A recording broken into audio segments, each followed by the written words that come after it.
Stand by for the MJ Morning Show.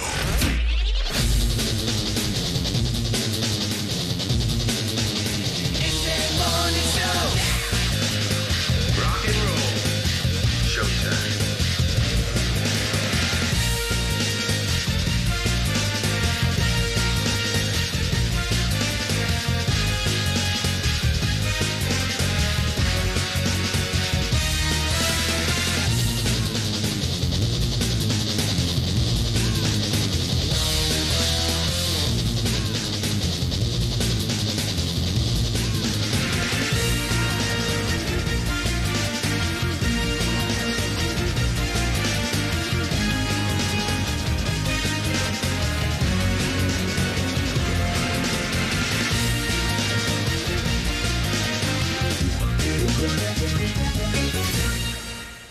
Hi, folks. What's up? I guess time will tell. The weekend air travel nightmare watch is on. Now, every single airline, every single media outlet, including us getting sucked into this deal, is saying that this weekend could be like a total meltdown crap fest. And I think we determined yesterday that nuns of us are going to be flying. Now, Roxanne and I typically do most of the, flying around, but we're the jet setters. Yeah, we're not traveling this weekend. You're not traveling this weekend. Froggy, I don't know when the last time you were on a plane was, but all my conventions were canceled. That's usually the only reason I fly. So they're still canceling your shelving conventions? Well, they haven't rescheduled them lately, so yeah, All right. Well, that's fine. All right, As fun as those are. And then Fester is not here. Where's he at? I don't know, 602. Anybody get a text from Fester? I'll check. All right, let's try to guess the excuse, okay? Yeah. Gas. Yeah. Well, he was at my child-related. Wait a sec. He was at my house for dinner last night. Oh, he said in a sec. He's stuck outside. Does that mean he's stuck? He doesn't have his key? Oh, here I'm he is. stuck outside in a sec. All right. What the hell did your text just mean? Some sort of purple monster just walked in the studio. Hold on. Why? Yeah, why? You look like the freaking Grimace from McDonald's. You guys don't like me in purple? Yeah, where's my burger? Dude, Get some burgers. We got to get a picture of you. You're the Grimace. You don't like my purple shirt? You look like a big thing of purple Kool-Aid. I wish. Grape was one of the most underrated flavors. Why were you stuck outside? I might or might not have lost my wallet at the house or anywhere else in the world. Well, then how'd you get in? Because your key card to get into the building, I'm sure, is in your wallet. Right. It's 6. The door's magically open. Yeah, No. but he still has to get up Yeah. here. So that's what true. has to happen Is is that? Oh, thanks for broadcasting that to everybody. Yeah. That's great. That's a good security move Roxanne, there. Yeah. So That's a fantastic security maneuver there. Jesus. Why do you announce? No, Give us your I was exact just- address? No, Why I was don't you being announce sarcastic. to everyone Stop that the it. doors just open in our building at 6 a.m. It's like magic. That's great. I mean, if you get here at 5:58, there's a really, really hard magnetic lock that you need a key pass for. But 6:01, you just come right in. Why don't you give out your Visa number right now with the little code on the back, the little 3-digit code on the back? Why don't you give that out? You know what? In fact, why don't you give me your wallet? Hand me your wallet. I'll give out your Visa or MasterCard. Yeah, all my passwords. See, I would give you my wallet. However, I haven't found it in like 4 days. So I have been. Is that the wallet that is like the Samuel L. Jackson wallet from? Yeah. Yes, from Pulp Fiction. Did you see? Come on, your timing. This can't be quick. There's a story out about the Pulp Fiction wallet is up for auction. Oh my God! You can get those at the flea market. So No. Those are knockoff remakes, man. One of the real wallets made for the movie. Oh, and wow. remember, Samuel L. Jackson's wallet said, BMF. "Yeah, Yeah. So there's a badass."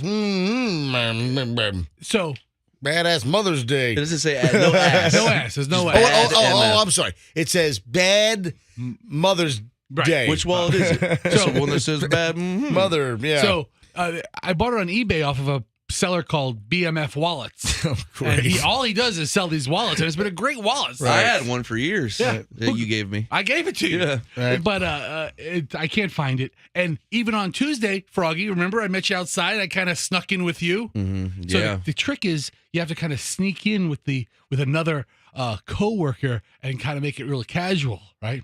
So I'm standing out in the parking lot, my thumb in my ear for 45 seconds, waiting for somebody else to pull in. Well, what if no one pulled in? There's Well, no.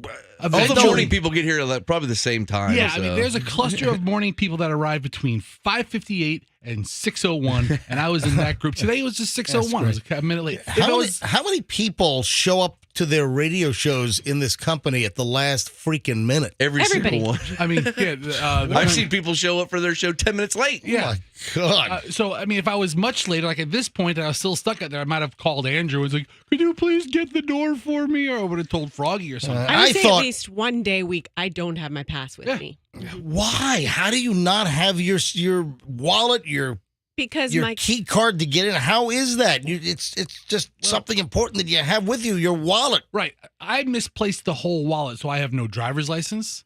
I have, That's great. you know, I don't have my leftover gift card. To So when Dave you were and driving Buster's. me, hold on a minute. When you were driving me on the Howard Franklin Bridge with no gas and we're running on fumes, No license. were you with your wallet at that point? No. Oh, so you had already lost your wallet by, was it Wednesday or Well, Tuesday, it's- whatever day it it's was? misplaced. So, It's not so like it's you had no driver license. By the way, in Florida, it's not a driver's license. In Florida, if you look at your license, it says driver, singular. It's a driver license. So it's somewhere. I just have to You're a find wreck. it. You probably checked your house and couches, but have you checked all of your personal folds? Have you checked all your crevices? You know what? Oh my God. Here it is. Here it is under left boob. How about that? Hang on a minute. Oh, hang on. Whoa, hang on a minute. It's coming out. Oh, there it is. Covered in some sort of I- mildew. I thought maybe you were going to claim some type of food poisoning after having dinner at my house last night. Oh, no. That Oh, was, dinner at your house. Thanks for the invite. That was- oh you yeah, know, thank you. Hang on. Oh, that sounds romantic. Hang on. I'll explain it all in a second. We're just getting rolling.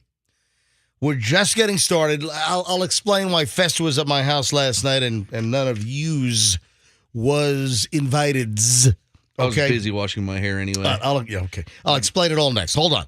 Busy Friday, wrapping up the week here. It's the MJ Morning Show here on Q105. Hey, I am extremely thrilled to be able to.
Q105, 617 at the MJ Morning Show. And now I got to deal with Froggy and Roxanne all bent out of shape. Yeah, we are. Yeah, I don't care. Why weren't I invited to your busy. house? And anyway, just at the opening of the show a few minutes ago, I was talking about how Fester was at my house last night for dinner.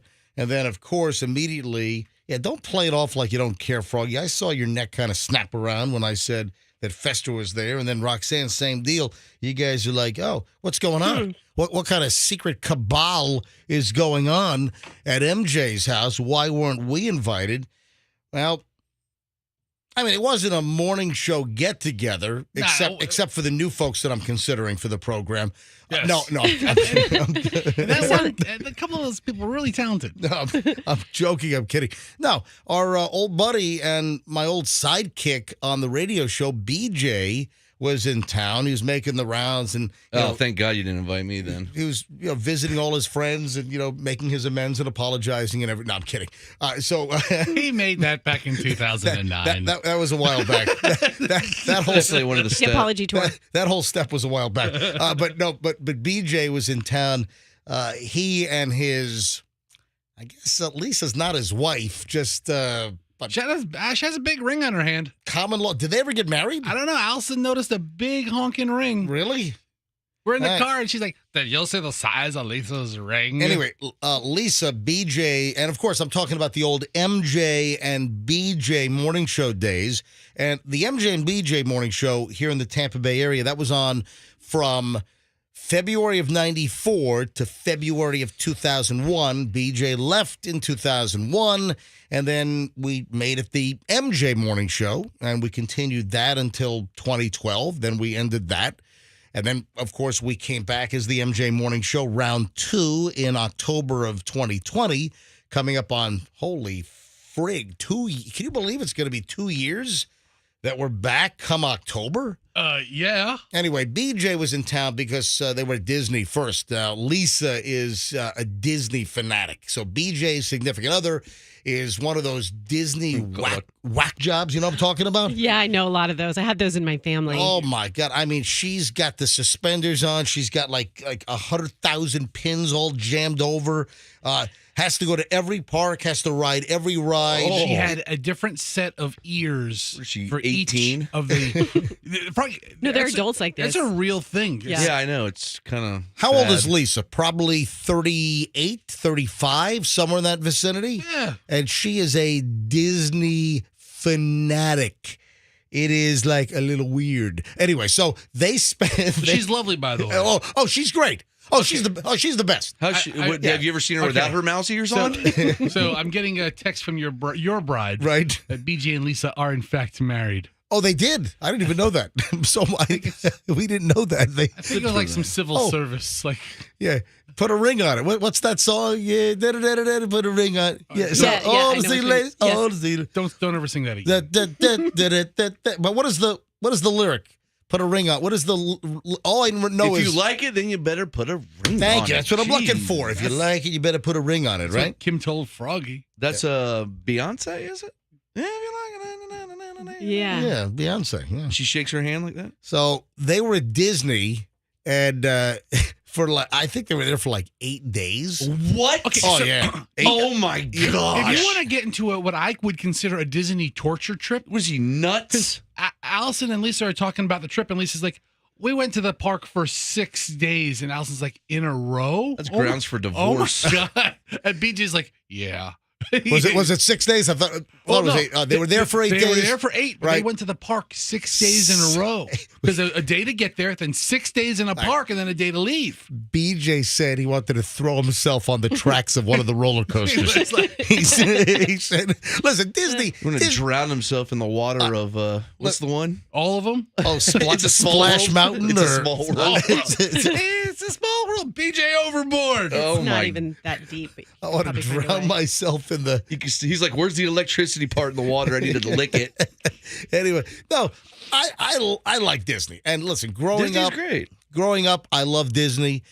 My first experience at the Magic Kingdom was Christmas of '73.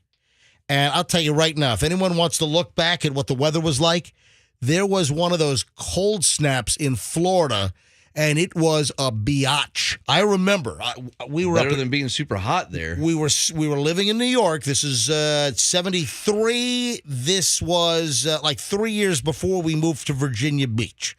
And I just remember Christmas of '73, we were at Disney, and there was a floor. Was it '73 or '74? I think it was Is that the '73. year it snowed? But let me tell you right now, there was a cold snap, and it was freezing. I mean, it was in the 30s, and I remember I'm wearing a winter parka. I'm wearing a winter. I've seen the old pictures because my mom has the old albums with those plastic sleeves, Oh, yeah. and all the pictures are all stuck like a mother. All the pictures are all. Oh, you have one too, but look at your pictures, Todd. Hold on, why are you carrying around a photo album in your purse? What is this? Let's make a deal. Okay, I got $100. Does anyone have a photo album? It's like I'm the let's make a deal guy here. Why do you have a photo album with you? It's a real album. She whips out a photo album like I'm talking about. Yeah. Can I get a CD Logic CD case over there? No. I'm going to go see my mom after the show, and so I was going to bring this photo album. I'm sure something. Anyway, Nice. so my mom still has all these photo albums, and when you go through and you want to take a picture out, you can't because they are permanently attached and sealed to the plastic They pages. fuse to the plastic. So within the last couple of years, I've seen the photo album of myself and my brother at Disney. Like I think it was December of '73, and man, it was cold. I'm telling you, I think it was 20s. I think it was as low as like the high 20s in Orlando back in that December. Anyway, so look, I'm a Disney fan. My kids loved Disney growing up, and I had a good tight connection at Disney with one of the park managers. So we just kind of roll up and then the little backdoor entrance into all the long lines. Anyway, so listen, I like Disney, but I don't know if I could do 6 days in a row. 6 days in a row. That's a lot. That's the point I'm trying to make here. So I see him. I was like, "Hey, BJ, how you doing?" He's like, "I've seen a lot of freaking people these last week." I was like, "What do you mean?" We went to the park 6 days in a row. It's like he got out of like a prison or something. He was so glad to get out. Is he nuts? But you can talk to the Lisas of the world when you're making your trip to go to Disney, and they know everything. They do. will tell Yeah. you what you need Does to she have do a from the moment kid? you arrive. Does she have a young kid? Yeah, they have a son named Cash. They have, Did he go? they have a young kid. He is like 4 years old, but they weren't there for Cash. They were at Disney for Lisa. That's why they were. Cash just came along for the ride. That's BJ's kid? He was burned Cash? out. Yeah, Wow. well, sort of. Good for him. Yeah, anyway, so that's why we had dinner at my house last night. Fester was there. And of course, Roxanne, you don't have any relationship with BJ. No. And Froggy, I don't think you really have any relationship with BJ.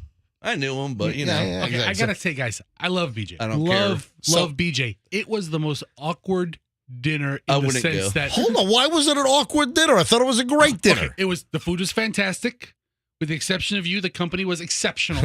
I However, think I knew BJ the days where he didn't remember much. By the So- way, we brought in, we had pulled pork, we had ribs and barbecue chicken, and we got it all at Jimbo's Barbecue right there on Kennedy. everything was very nice, Yeah. but they had a plane to catch. Baked beans, we had mac and cheese. Yep. They had a plane to catch. Yep.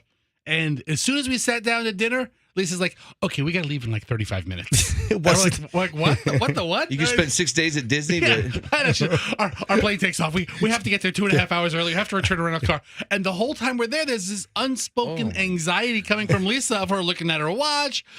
Hey, Beach, I think we really have to go. He's like, no, let's wait for the cookies. Let's hang out a little longer. And she's like, no, we have to go. But it was a deal. Well, they were there. They got there at 6. On the button, 6 Got o'clock. there at 6 on the button. doesn't sound forced at all. And then they left by like 7:25. It was a really quick. Well, they had a 9:45 Southwest flight back to Denver last night, which I knew was going to be delayed because I knew weather was going to be coming in. Was it delayed? It was because thunderstorms rolled in a little after 9 o'clock, so they could have slowed it down a little bit. But listen, they had a rental car to bring back to Alamo. They packed ridiculously large. Lisa had like 9 suitcases. So anyway, they had that's why. So we had BJ from the old MJ and BJ days at the house. Fester came along with his wife and kid. So that's why you guys were not invited because, BJ doesn't really know you guys. That's fine. Thankfully, I don't think he remembers me. No, he doesn't. No, you actually worked with him for quite a while. I don't think he was for a bit. Yeah. mentally there I mean, those days. But I don't know if you ever really talked to him, even though. Oh no, he You was were a there. superstar and I was a producer. Yeah, Yeah. that's right. Yeah. I was just blown off. All right, 6:20. Oh, and then Fester. I guess later on we got to talk about what Allison said. Don't even talk about What? that. It was such a big deal. I can't talk about this. You can, but it's a. All right. I don't want you to say, it was a big deal last night. All right, something else happened, and it's almost like your wife had an epiphany. It was almost like she saw God. All right, we'll explain. There was another event at my house last night, and we'll explain all coming up here in just a bit on the MJ Morning Show. But next, though, we'll dive into the pile of idiots. We call it the morons in the news, and it will not disappoint this morning. Guarantee. Hey, Fester, when I go to do one of my live commercials, you get up and your chair makes the clunkiest damn noise every time. I'm starting my live spot here, and all I hear is ka-donk, ka-donk, ka-donk, ka-donk.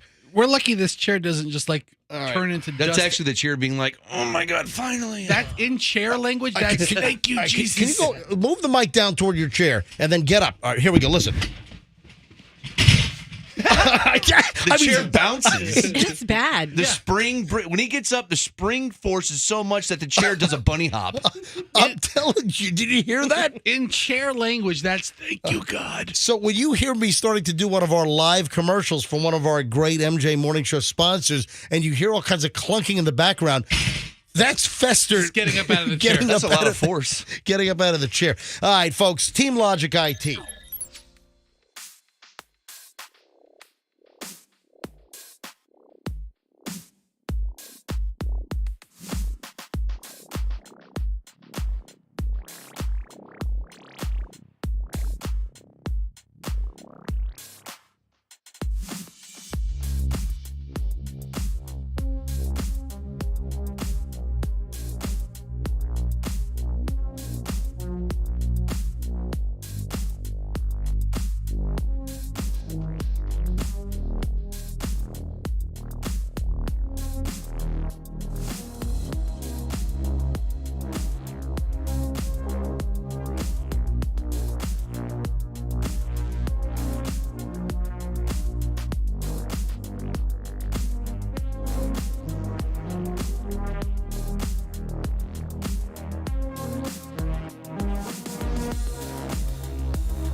morons in the news. Let's do it. Where do I start, man?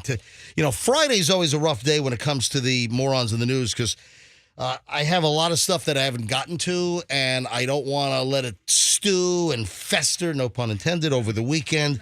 So, what was that? Fester? None taken. Okay, all right, no problem. Hey, I don't know what happened up in Palm Bay, but a guy was trespassed from Walmart. Dude was arrested after leaving behind a bag with a sawed-off shotgun. What happened here? Man, it's Florida, baby. I guess anything can happen. Guy was trespassed from the Walmart in Palm Bay. He was attempting to steal a pack of cigarettes. He was arrested, and he left behind a sawed-off shotgun, which, by the way, a sawed-off shotgun would be illegal. Justin Holm, 35, who happens to be a homeless resident of Palm Bay, they trespassed him because the value of the attempted theft did not initially warrant a law enforcement response. Okay. So he wasn't going to be, I don't understand that. Can't you, if you steal anything, if you steal a piece of candy at, 25 cents, if it's like, one of those little, you're at a restaurant and they have the little, like, The little mints. The little mints or the York peppermint patties, and it's like 25 cents or something. If you steal anything, I thought that you can be arrested. Anyway, the claim here is that the theft of the cigarettes, but cigarettes, aren't they like $8 a pack these days? Maybe there's a $10 threshold or something. Well, how about you not guess? How about, I don't know. Every place might be different. Every store has a different policy.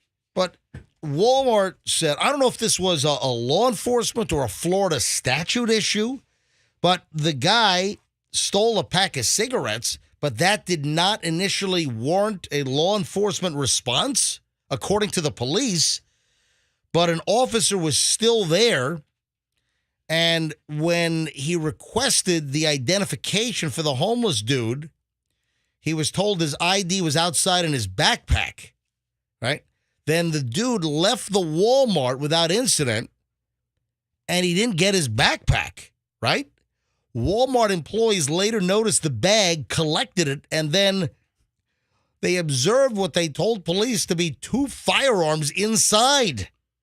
And the responding officer said the 2 weapons were a pepper spray pistol and a Harrington and Richardson Model 88 shotgun with no stock and a majority of the barrel sawed off. Wow. What does that do when you saw it off? Does it make it more makes it spread more? I don't. It will spread more, but also it's highly concealable as well. When you've got a nasty little concealable weapon in a sawed-off shotgun. Hand cannon.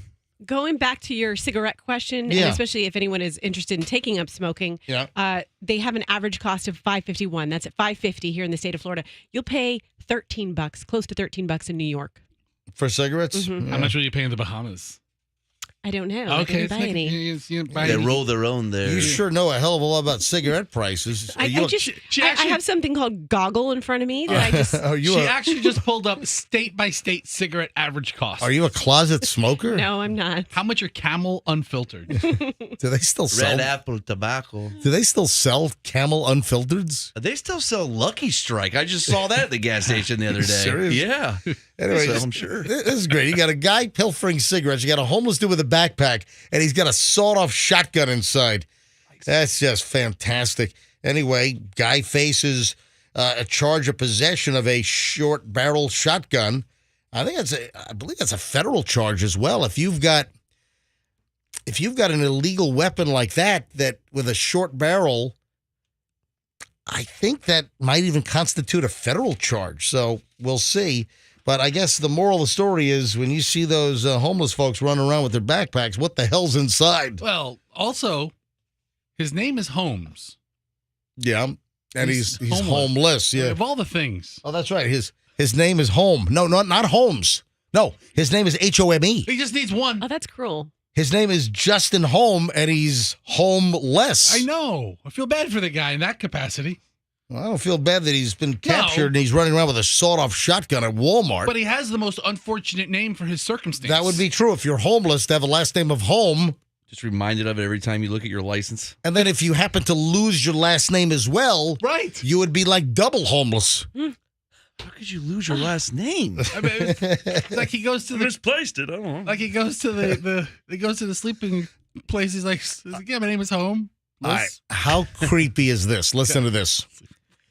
Cops in Minnesota, they are trying to figure out who was operating a drone that was just dropping candy at kids. Okay, man, that's as creepy as it gets. That's the future, man. That's awesome. Dude, this is the new clown in the sewer. This is the new It movie. It is. Oh, my God. Drone. So here's the original story, and then there is an update. But cops in Minnesota, a little north of St. Cloud, Minnesota, Benton County, say deputies were called to a location after they got reports of a suspicious drone and an SUV. And a woman told the deputies that she and 5 children were fishing in the area when a drone flew up to them, hovered above them, and then dropped candy. It dropped a bag of candy near the kid. Hey, kids, want some candy? This is the high-tech 2022 version of being a creepy, like, stalker. All right, but usually back in the old days, the guy in the van would say, "Hey, kids, you want some candy? Come here." And then the payoff is they steal the kid. What is the drone going to do? Could be poison candy. Or, hey, kids, hey, you want to see my cute little puppy inside the van?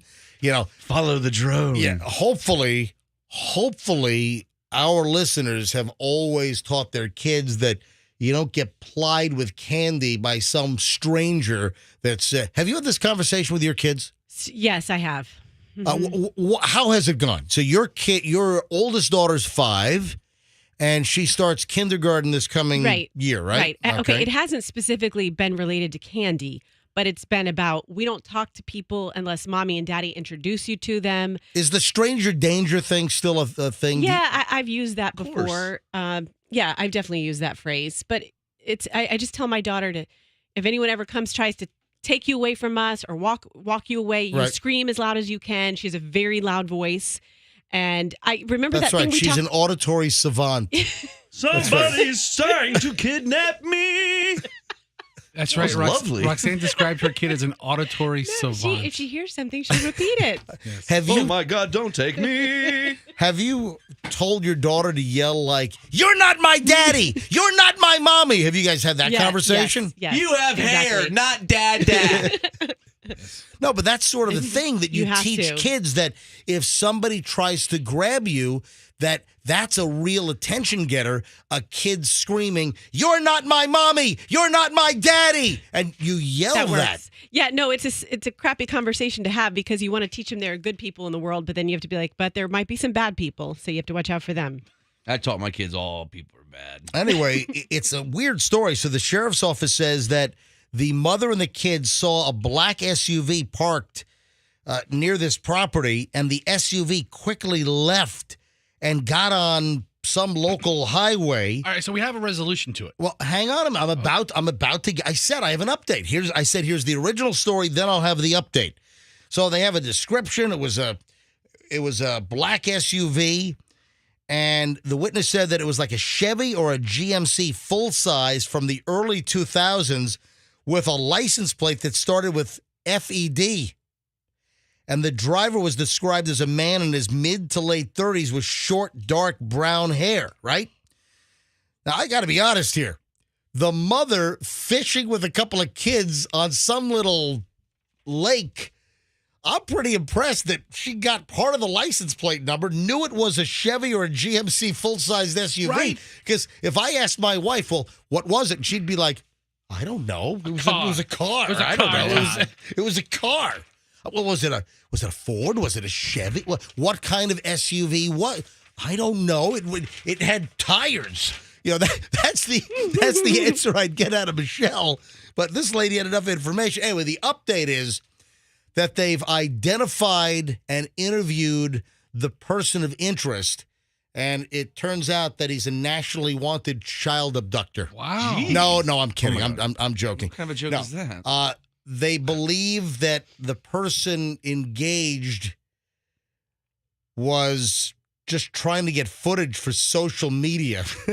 Oh, yeah. Of course. That was TikToking. That's what the cop said. What? Get footage? What kind of thing was this? I'm going to operate my drone, drop a bag of candy at stranger kids that are over on a lake with their mother fishing. I'm just going to hover my drone from my SUV, drop candy, and what? This is what, video for social media? I don't That's understand. the Pete Townsend defense. I was doing it as research for a book. Oh, was that Pete Townsend with the he whole? got busted with child porn. Yeah, the whole. He said he was doing it for research for a book, and he got off. Really? I remember vaguely the story. Yeah. Yeah, that's This sounds like sort of like something down that alley. I was doing it for pictures for my Facebook. Yeah. You know what else we have? We got another one of these tip jar monsters. You know, the folks that will reach into the tip jar and just start grabbing wads of cash. Oh. What kind of lowlife do you have to be to do this? Seriously.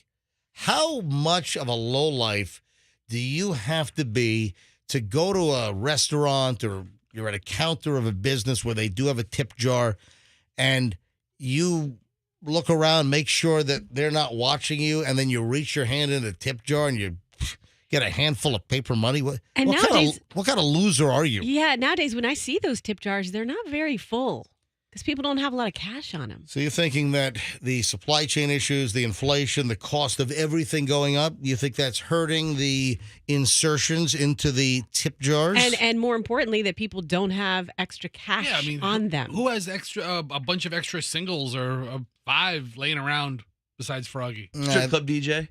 Yeah. Here's the detail on this thing. This is in Cape Coral, not too far from here. So Cape Coral, guy was caught on surveillance video jamming his hand into the tip jar on the counter of a Five Guys. Oh. Yep. See, I thought the fast food restaurants had the box that had the little slit that you can't really reach your hand in. You know what I'm saying? Well, I don't think there's a rule that's written, and Well, there should be. well, obviously. Well, wait a minute. Why would you have Now- your tip jar wide All open? right, Froggy, hang on a sec. There are plenty of places that have literally a glass tip jar with a wide mouth. I've seen it, but It's dumb. Well, hold on. At typical fast food restaurants, like if you were to mention some of the big national chains, like if you were to mention McDonald's or Burger King or Wendy's, there's no tip jar There at really those. isn't. No, there are no tip jars at those places. donation The jar. little box with the slot is a donation for Ronald McDonald's house, Froggy. Like PDQ, for instance. Right. PDQ, there's not a tip jar on the counter. Now, I think Five Guys is a little different. It doesn't surprise me to see or hear that Five Guys has a tip jar, but I know damn well that a McDonald's or a Burger King is not going to have a tip jar. Yeah, on a corporate franchise level, they probably don't want tip jars out at Five Guys. However, the employees put it out. Right. Maybe they make a couple of extra bucks each. Then they have got video of this customer on video reaching into the tip jar and just grabbing all the paper money inside the damn thing. Yeah, an employee spoke with NBC 2 News down in Fort Myers and says that corporate told him not to report the incident to police because it wasn't a large sum of money. But the employee says that he's upset because it's our gas money, it supplements our living, probably because they get paid probably minimum wage working at the but Five you pay your Guys. guys more. Yeah, I work at Five Guys, and I'm living in an apartment with Five Guys. I make $5 a week. Live in the same place. Well, listen, this is what the employee said. I'm not like making things up and being disparaging over here. The employee said the employee told NBC2 Fort Myers that, quote, our checks barely make enough money as it is, so our tip money is just to get us everything else we need. Okay. Man, anyway, they got the guy in surveillance video, but the last I saw, there was no identification or apprehension. I mean, there's There's actually multiple angles. They've got the guy reaching into the jar. They got the guy like taking it slyly behind his back and then jamming it in his pocket. How much did he take? How's that not part of the story? Nobody even knows. They don't know. $4. They haven't counted the tips. It was just full of cash. Yeah, there's a whole handful of cash inside the tip jar. But that's really a really crappy thing to do. I mean, how much of a thief, an uncaring turd do you have to be to grab tip money from folks that are not making a whole lot of money to begin with at a fast food hamburger joint? I typed in tip jar theft into Google News. What, is YouTube loaded with these videos? What, are they all over the place? It's in Google News. In the Jersey Shore, a pizza place got knocked over yesterday. God, there's a dozen stories. Name the state. We got a tip jar theft story here. A month ago, right? In Pinellas County. And this is old news, I guess, because a month ago. Look at this guy at a Hungry Howie's with just a handful of cash. God. I didn't even see this. Roll back. This is on June 2nd, so it's exactly a month ago. Hungry Howie's, 49th Street North in Pinellas. A guy came in, ordered a pizza, and then grabbed all the money out of the tip jar at Hungry Howie's. You know what I'm thinking? This crime might be easier to commit than we think, because don't you hover your hand over the tip jar for a long time when you're putting your tip in there so that people see you drop it in? That's Roxanne, look at you. That's like the Seinfeld episode where George Costanza wanted to make sure that they saw him putting the tip money in. Take it back up. And then George drops the money in, and the guy misses him putting the money in the tip jar. And then George takes the money back out in order to make sure that he can put it back in where the guy actually sees him tipping. Mm-hmm. And then the guy thinks that George is stealing out of the tip jar. You know what? Brilliant. I'm going to recommend to some of my friends in the Florida legislature that maybe the next session they discuss maybe if you're a tip jar thief, I think that ought to be the death penalty. Yeah. Why did somebody invent a tip jar that you can't break into? No, they've got the boxes with the slots, but that's not uncommon for a tip jar. All right, folks, it's the MJ Morning Show here on a Friday. Oh, we've got to get into what was loved at my house during last night's little backyard barbecue. And is your wife still talking about it? Oh, I mean, she's asleep right now, I guess, I didn't talk to her this morning, but last night she wouldn't shut up. All right, hold on. What are we talking about? We'll explain next. Hold on, next. What happened to my house that Allison, Fester's wife, won't shut up about? It is in moments here on the MJ Morning Show on Q105.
Roxanne, and if you heard us earlier, we had a little get-together in my backyard last night. Roxanne and Froggy were not invited. Roxanne and Froggy were not there. It was just Fester and his wife. And BJ from the old MJ and BJ days. He's out in Denver these days, and he was in town. We had a little backyard barbecue. Of course, Roxanne, you don't know him, so you weren't there. Froggy, you barely knew him when you were at the radio station. I don't think he ever acknowledged or talked to you. So you're, now, Froggy 1, yes, but you're Froggy 2. So yeah, we like to refer to Froggy 1 as unfunny Froggy. He doesn't exist anymore. All right, so we had food from Jimbo's. We had the ribs, and we had some pulled pork and barbecue chicken. Yeah, the Hush Puppies were great. Yeah, Michelle made the dessert. And apparently it's this item that Fester is like, my God, Allison will not shut up about the world's most awesome chocolate chip cookies. Oh, please. Where'd she buy them from? Well, that's the thing. She did not buy them. So here's Froggy. As the meal's winding down, like the last 15 minutes of the meal, MJ says, Michelle, should I put the cookies in? I didn't go, Michelle, should I put the cookies in? That's exactly how you sound. So Mm-hmm. MJ gets up and puts the cookies in the oven, right? And we're still jibber-jabbering and having a little fun talking out there. And then lo and behold, about 15 minutes later, these cookies come out. And they're big. They were large cookies. Oh, by the way, everybody at the table looked at me. You, Allison, BJ, Lisa is BJ's wife, because I lean out of the door. I open up the French door on the back lanai, and I lean out, and the cookies are about done. And I said to Michelle something like, hey, Michelle, don't you have to come slam the cookies? Yeah. Yeah, you did say that. I just slam the cookies. Yeah, everyone looked at me about slamming the cookies. All right, that's a whole separate thing. But Allison, I'll talk about slamming the cookies in just a minute. But I probably should call Michelle here in a moment. But Allison will not stop talking about Michelle's cookies. And by the way, that's not a euphemism, folks. So everybody gets a cookie. We're passing them out. The kids had cookies. I want you to know, MJ, I did not have a cookie. And it was just a clerical error, by the way, but it worked out the way, because the thing was wrapping up. BJ had to go to the airport. I never had a cookie, but Allison, she took a baggie home with extra cookies. No. Oh, Lisa took the cookies. Okay, so BJ's wife Lisa took a little baggie with like 2 or 3 cookies. Your gracious wife made a little to-go bag for Lisa with cash to their kid. And, and Allison eats, and Allison even said to Michelle at the table, this is the best chocolate chip cookie I've ever had. Which is what a liar. Well, that's it, Froggy. If it wasn't true, you wouldn't say it. Right. That's a compliment you don't just pass. So she has the best biscuits in the world and now best cookies Hold in the on. world? I've never ate her biscuits. Why is she on the Food Network making That is not a euphemism either. All right. So I'm telling you right now, these cookies are unbelievable. I need a good cookie recipe. Michelle, well, I got it right here. So Michelle makes a chocolate chip cookie recipe that is outrageously good. I only eat Toll House. Michelle also makes buttermilk biscuits that are amazing. The best biscuit I've ever had. So Michelle, these are some outlandish claims. Well, it's here. like the best food you've ever had. I know. She's a quasi baker over here, but that's the point, Froggy. You don't just throw that compliment out. I would never. Oh, this is the best I've ever had. That's not true. But on the way home, the whole way home, she's talking about the damn chocolate chip cookies that you had. You guys walked us to the car. We're in the car, right? Oh, by the way, Allison's brand new Tesla Model Y. So we get into our You guys are so bougie. electric transporter. Yeah. Thank you. And we get into the transporter, and Michelle says to Allison, hey, can I run inside and get you a to-go bag of cookies? And Allison, because for some reason the lady folk amongst us have a battle of politeness, Allison wants to be polite and not make Michelle run into the house again and get something to come back out. She's, oh, no, that's okay. Thank you so much. Oh, let me guess. On the way home, she was probably saying, why didn't I get the cookies? Why didn't I get the cookies? Why didn't I should have got the cookies. She offered the cookies. Why didn't I take a bag of cookies to go? We were not even off your block.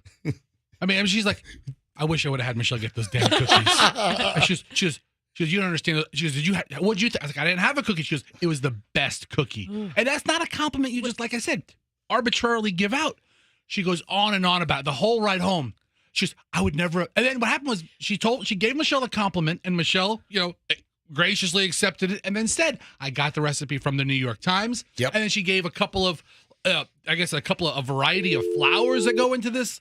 Okay, what tastes so good about the cookies? I know you didn't have one, Fester, but are they chewy? I'll tell you what. Why don't you ask Michelle whatever questions you have? Why don't you bring the cookie in so we could try it? No kid. That's what I said to Michelle. I was like, hey, give them to your husband. Tell him to bring them to work tomorrow. And Hello? Sure, they're not that great. Hey, Michelle, they're talking about your cookies. They're good cookies. They're fantastic. Best in the world, They please. are unbelievably good chocolate chip cookies. What makes them so tasty? It's a mixture of bread flour and cake flour instead of all-purpose flour. Right, but when you eat them, is it like what makes them taste better than other cookies? The mixture of the flours. Uh-huh. Right. I mean, that's what does it. It has a different consistency. It does. It's the perfect amount of chewy and soft. Gotcha. It's not being, crumbly. Mm-hmm.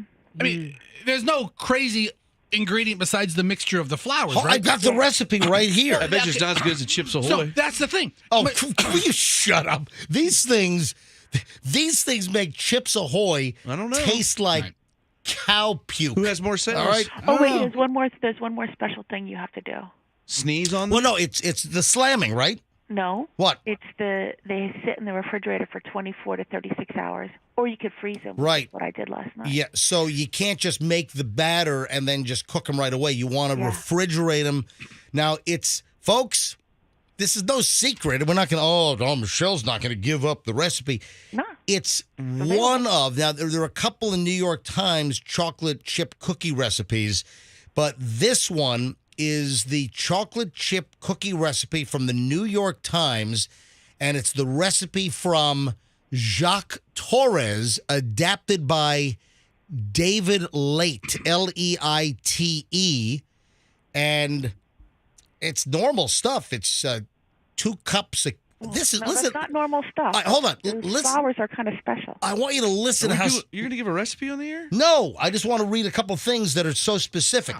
Listen to how. Don't tell me to stop. No, you need to stop because you're being a naysayer, jackass. You tell me to stop again. I'll come over there and I'll kick your ass. Shut up, Froggy. You shut up, bitch. All right, Froggy, listen. You shut up. All right, hey, Froggy, I don't know what you're doing, dude. I've told you about I don't know what you're doing, dude. I've asked you to watch your language. Look, what is wrong you're with sitting you? here- He's in my face. Don't get in my face. Hold on, you're sitting here comparing Michelle's fantastic cookies to Toll House, just to be Toll House is good. to be argumentative and to be a jackass. And Toll you're getting all House is defensive. delicious. Hey, maybe you should take one of your little breaks that we can't talk about. Oh, yeah. Oh, yeah? Oh, yeah. Oh, yeah? Why don't you kiss yeah? more of MJ's ass? Oh, Why don't yeah? you combine your All right, biscuits this is unacceptable. and your cookies? This is and unacceptable. make a Froggy, biscuit you know what? cookie? You're in timeout. Go leave. No, You're in timeout. I'm not leaving. You're in timeout. I stay. I'm putting you in timeout. I stay. This is all over Charles Michael. cookies. Well, Seriously, over Wait, cookies. Cookies are like You're just they bring kissing people his ass. together.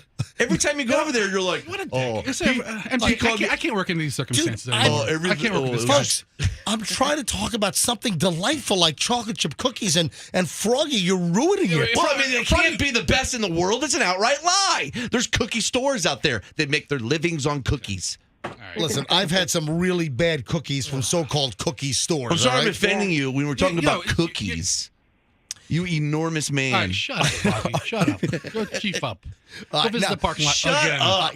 What? Go eat. Why send me a text Go about eat. it? Shut up. Froggy and Fester, I need you guys just Make to up another Shut lie up. when you're late. Get out of here. I got gas on my hand. I Go need- away. You I- go away. You go away. Tired of you. guys, you. I'm turning your mics off.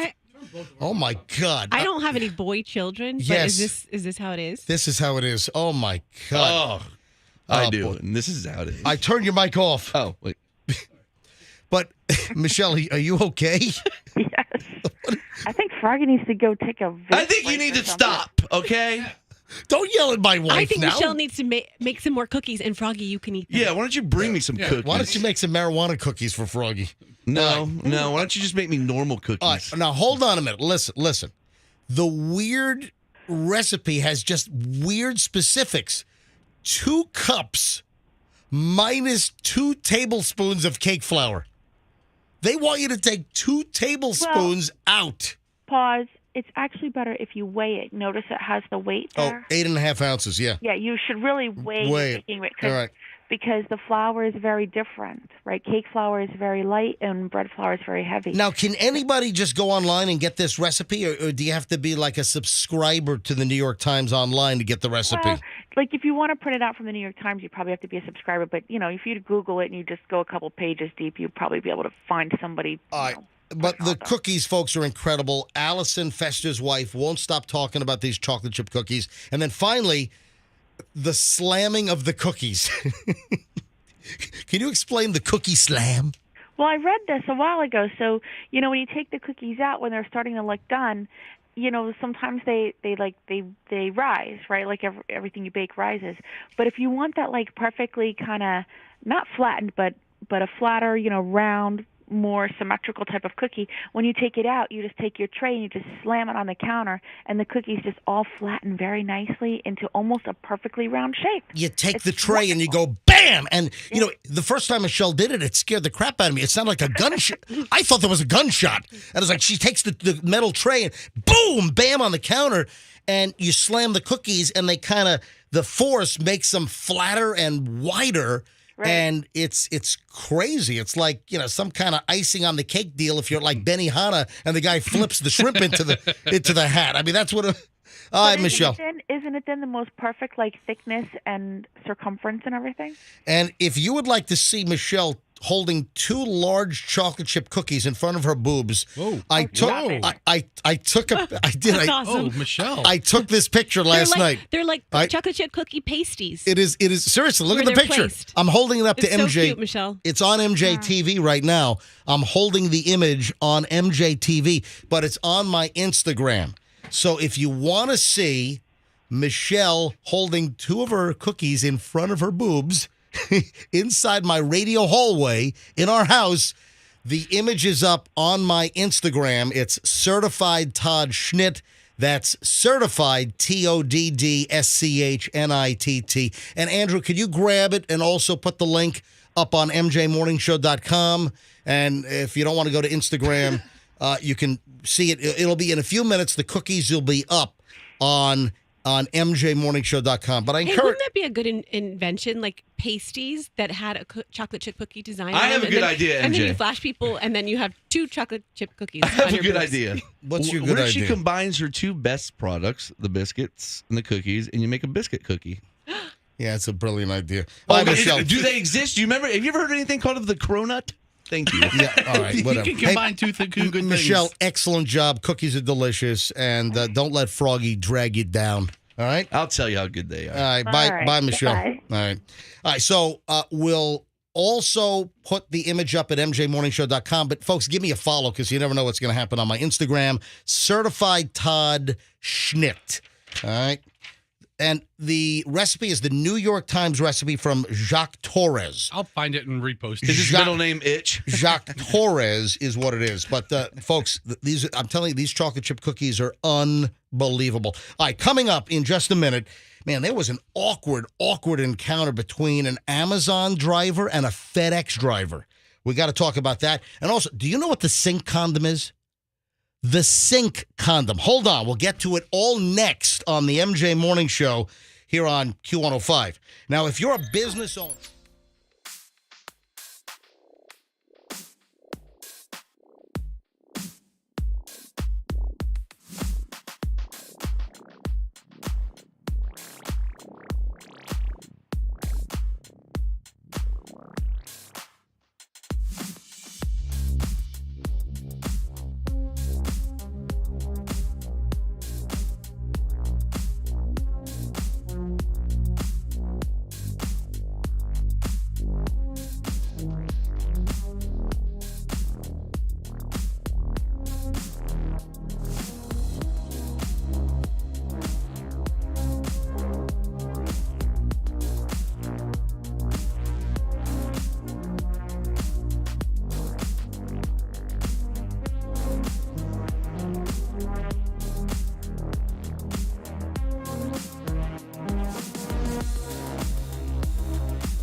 Oh no.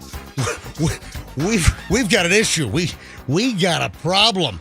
All right, folks, MJ Morning Show at 7:23. You are not going to believe this. All right, hold on. I've got the FedEx Amazon weird story we got to tell. I've got the sink condom story we got to tell. But wait a minute. During the break, as I always do, I hit my laptop. I've got a ThinkPad right next to me here. It's my own personal unit. And during breaks, I just hit a couple of websites, hit the news feeds. I just want to see if there's anything new or anything fresh for the show. I mean, I'm constantly looking if there's something breaking, if there's something that I've missed in my prep journey the previous evening for the show. So I'm sitting here moments ago, I'm on my laptop, and you're not going to believe this. You guys are raving about Michelle's chocolate chip cookies.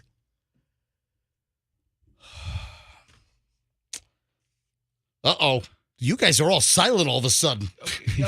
Are you guys... Are you salmonella outbreak? Dude, how did you know?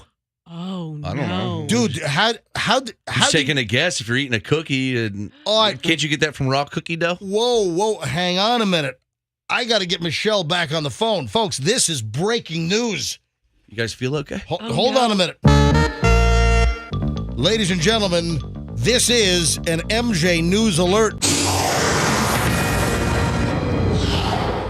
The chocolate chips that Michelle uses in the cookies, Right? the factory of this brand has just been shut down for a massive salmonella outbreak. Holy... I'm glad I didn't eat those. Hold on. I got to call Michelle back.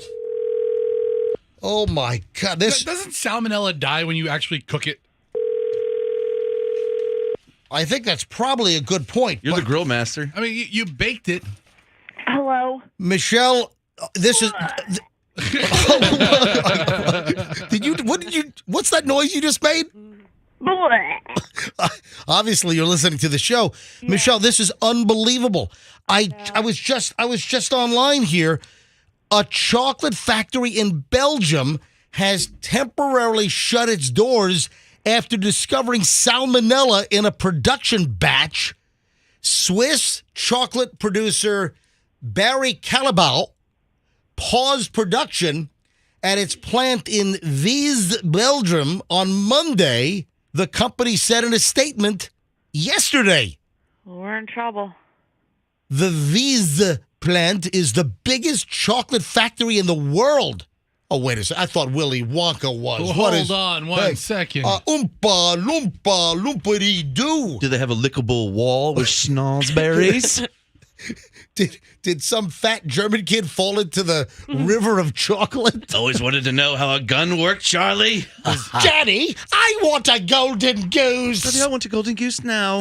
No. Hey, Michelle, what are the odds of this? Everyone, Fester and Allison and Lisa and BJ all raving about the chocolate chip cookies, and it's the actual chocolate callets that we use from Callebaut, the Belgian chocolate maker. They've just shut down the largest chocolate factory in the world because of a salmonella outbreak. I don't know. Great. I mean, I can't think of a better way. I'd rather get salmonella than through those cookies. You're going down. If I'm going to get salmonella anyway, those cookies would be just fine. I mean, it'd be better than eating raw chicken. All right, now listen. The bag of callets, and I buy these big bags. I buy the milk. Michelle, do you use the dark chocolate callets? Is that what you used? Yeah. All right. So I buy the Callebaut, the big bag of milk chocolate. I buy the white chocolate callets, and I buy the dark chocolate. And for the chocolate ice cream I make, I use their callets in the ice cream along with, what is the French cocoa powder I use that's essential, Michelle? What is the brand that I use? I don't know. No. What brand do you use? No. What is the French cocoa powder? Come on, it's on the tip of my tongue. You know what it is. No, I don't. I don't know because I haven't. We believe you. Anyway, all right. So this is crazy, but we've had these bags of callets for months. Oh, the Valrhona. Oh yeah, Valrhona. Yeah. Yeah. Yeah. In my chocolate ice cream, I use Valrhona cocoa powder, which is French, and then I use this. These are the dark chocolate callets in my chocolate ice cream, and Michelle also uses these callets in the cookies, folks. Say callets again. If you you've been a wise. I mean, are you really are you talking about a chip? Well, is a callet a chip? Yeah, it's a chip. Okay, say chip. But it's a little larger than a regular chip. Is it a chunk? It has a different melting point, I think. Yeah, and they have all these melting points, which are great for cooking and baking and making ice cream, Could you etc. Spell callet. Could you call it a chunk, which is like a part chip, part chunk? No, it's flatter, so it's a little softer. Yeah, it's callet is a I've callet. never heard that. You never heard of it? A callet, CALL. It's a larger, like chocolate Like a chip. chocolate disc. Yeah. Get with it. But man, this is crazy, folks. If you missed the last segment, we talked about Michelle's chocolate chip cookies. We had a little thing at my house last night. Michelle baked her chocolate chip cookies. She makes the whole recipe from scratch. It's the New York Times Jacques Torres recipe, and it is the best chocolate chip cookie ever. Everyone's raving. Allison, Fester's wife, won't shut up about the cookies. And we spent 10 minutes talking about these chocolate chip cookies.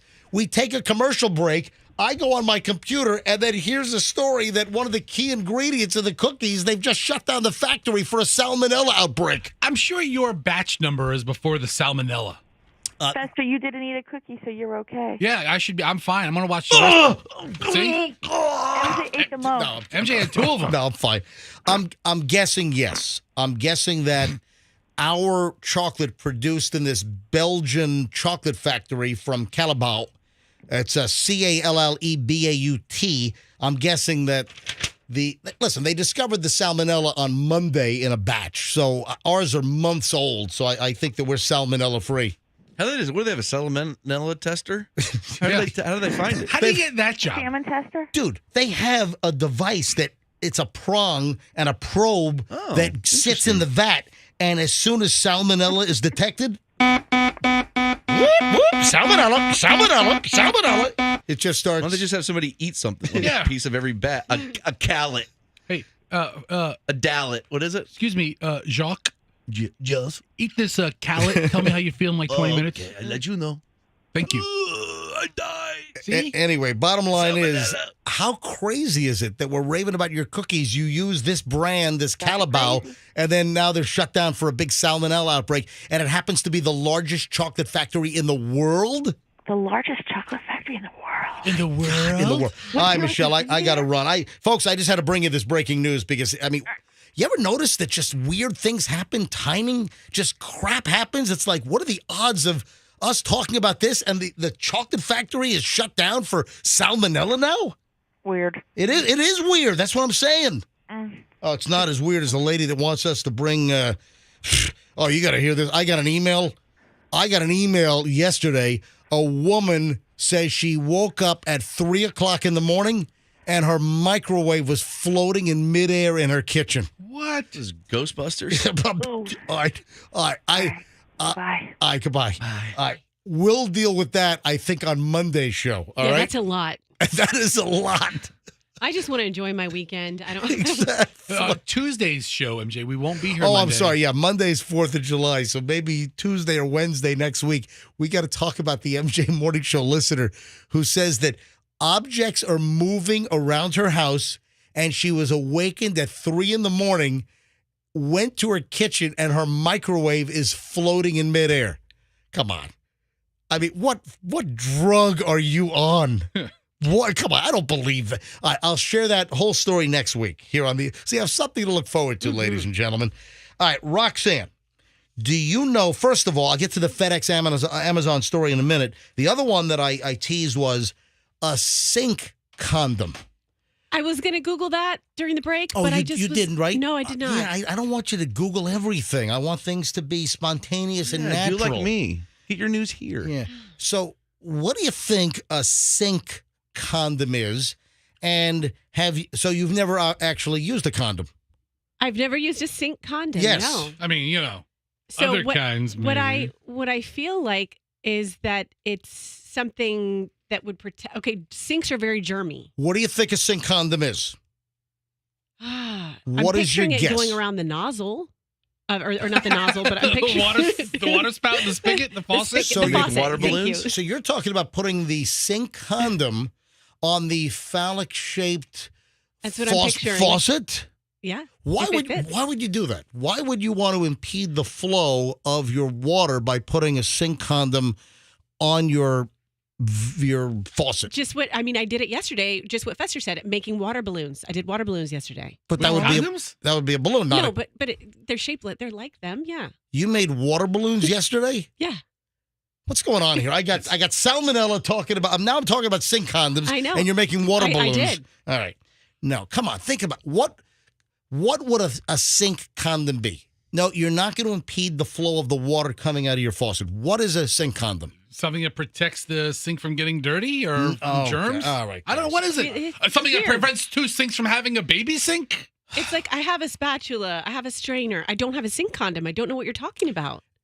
Fester, go on to Amazon. Amazon. And go to Amazon All right. and just see if they just type in sink Sink. condom Condom. and see if they sell these things.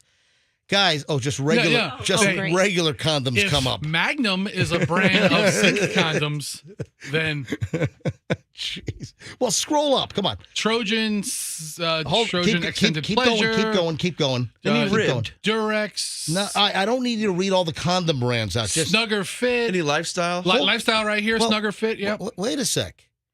Trojan Her Pleasure. Wait a sec. The Amazon search algorithm is completely ignoring the first word sink, S-I-N-K, and it's just picking up on condom. Maxim XL, Maxim Thin, Maxim Ultra Thin, That's for Trojan me. Ultra Thin. I use all There's Magnum Tractor Trailer. Yeah, right? All right.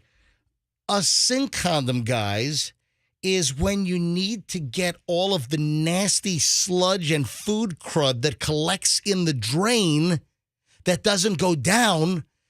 Who wants to grab that stuff with your fingers? You know, like the Yeah. vegetables and the food items that get stuck in the drain that So don't go.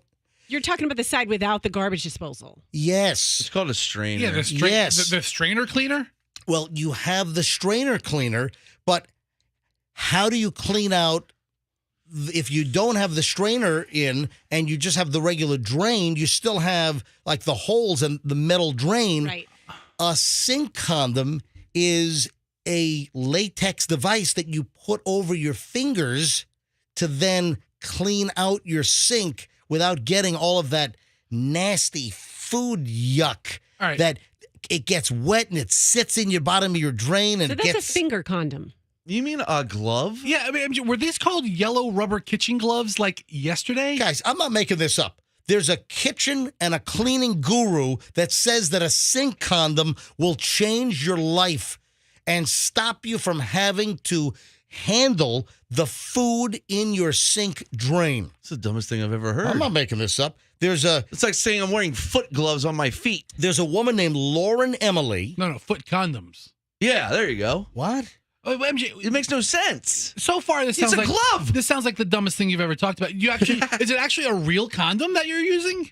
Or is it a product like is it like one of those little money counter finger condoms? I don't get it. This story appeared yesterday in the London Sun. It appeared in the New York Post. And listen to this. How a sink condom will change your life and stop you from having to touch the food in your drain. I mean, I don't think it's going to change your life. It's going to change your life.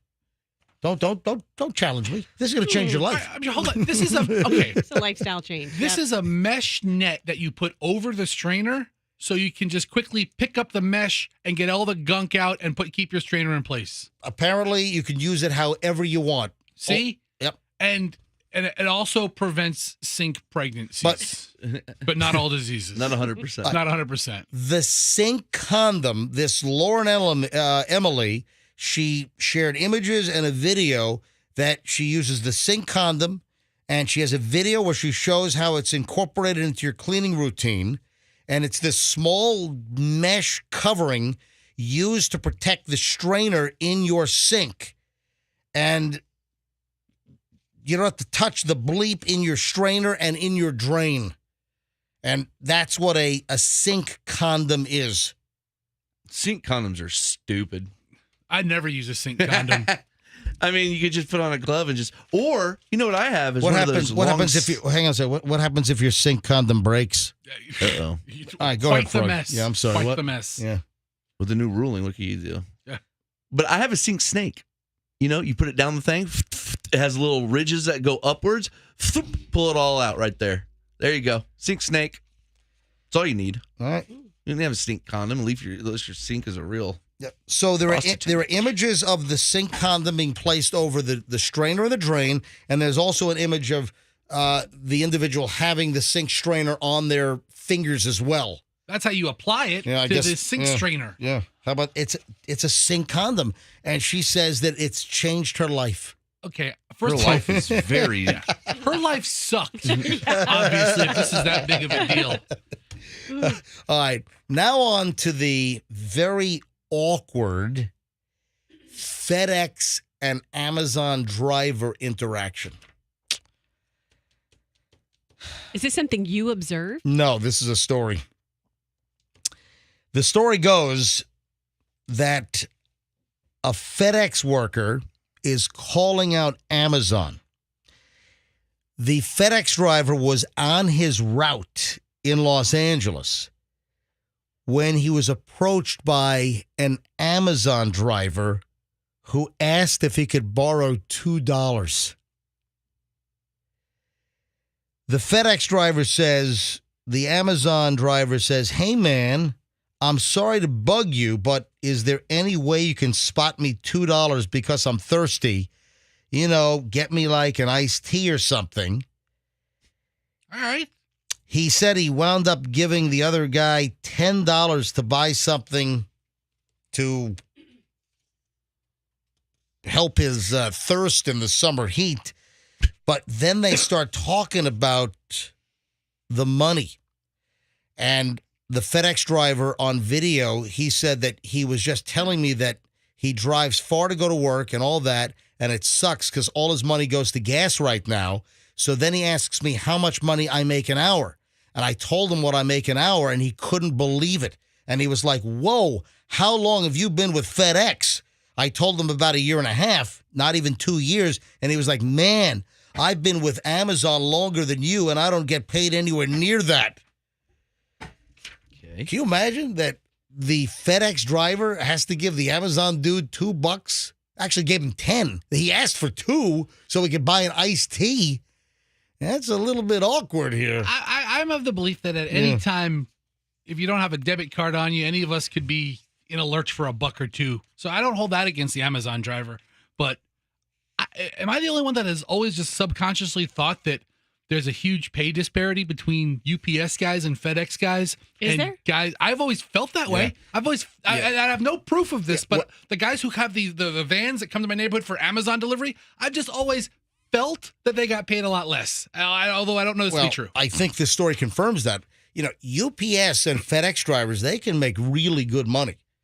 And then with overtime and some of the holiday hours UPS they work. pays well. Oh, yeah. I know.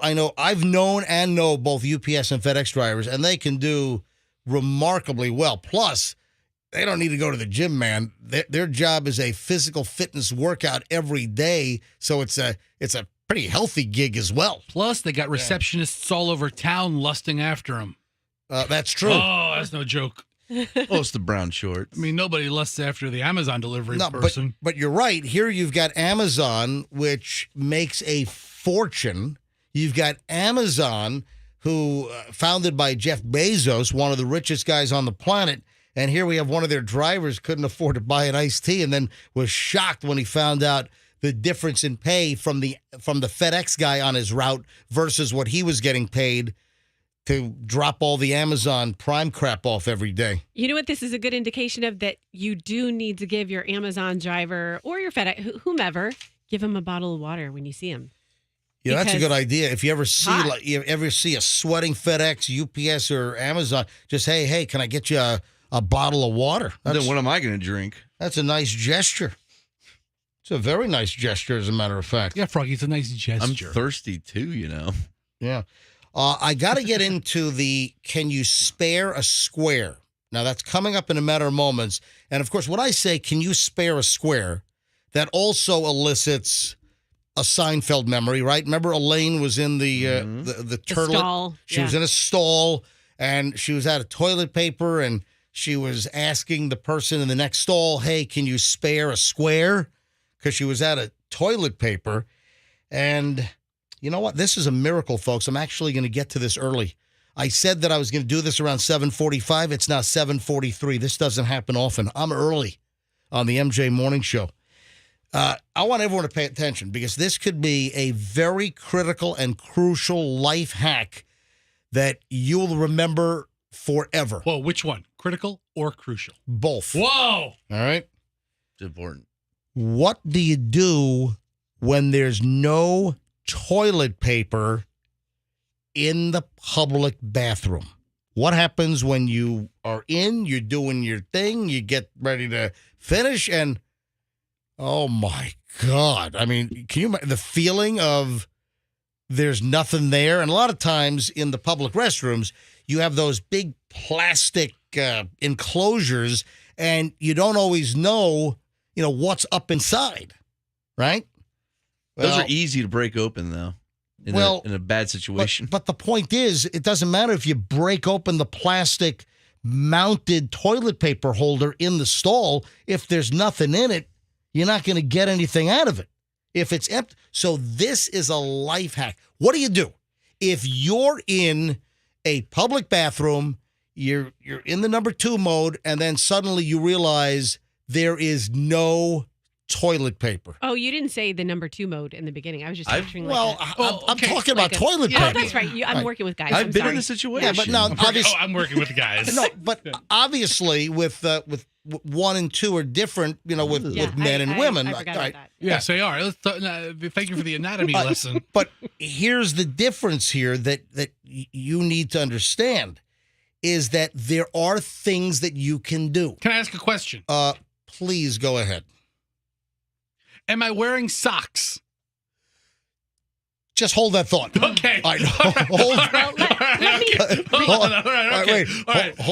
on. Don't spoil anything here. I don't know where you're going, but I'm thinking. Yes, Roxanne. Can I recuse myself from this gross conversation? No. Because I am a mom and I always have baby wipes with me, so I am never going to Oh, that's right. You're Mary Poppins over here. You got everything. Right. Yeah. Yeah. She's a mother. Yeah, you're like, let's make a deal. You pulled out a picture album. We're talking about picture albums, and you pulled one out of your purse. That's why I always wear a tie to the bathroom. An hour ago.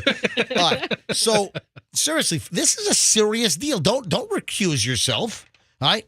If you're in a public restroom and you notice that there is no toilet paper, suddenly this feeling comes over you. It's like, oh my God. And there's this moment of panic. No toilet paper. First of all, if you're alone, in the public bathroom and it has multiple stalls, you might be in a public bathroom where it's just the one toilet and the locking door where it's one person at a time. And if that's the case, you might be in a little bit of trouble if you're trying to search other stalls for toilet paper. But if you're in a multiple stall bathroom, the first thing you do, obviously, is you kind of get up and waddle and do the cha-cha over to the next stall. Exactly. Try to. Somebody walks in and right when you're doing that. You try to do the awkward naked shuffle and see if there's toilet paper in the other stalls. Now, if there's not. Oh, the other thing you can do is you can ask if anyone's in the bathroom. Oh, so no way. If you're not alone, then you can also do like an Elaine and ask if you can spare a square. Hey, is there anyone in here? I'm out of toilet paper. That'd be so funny. There's no toilet paper in here. Can somebody is anyone in here? And then somebody in another stall, when they finish, they can obviously, just pull on a whole wad of toilet paper, and then they can hand it underneath the door for you to use. Gross. But what if there is nobody there? What if there is no other toilet paper in any of the other stalls? What kind of a bathroom is this? It is the worst janitor ever. It could be anyone. This is a nightmare bathroom. This is the bathroom from hell.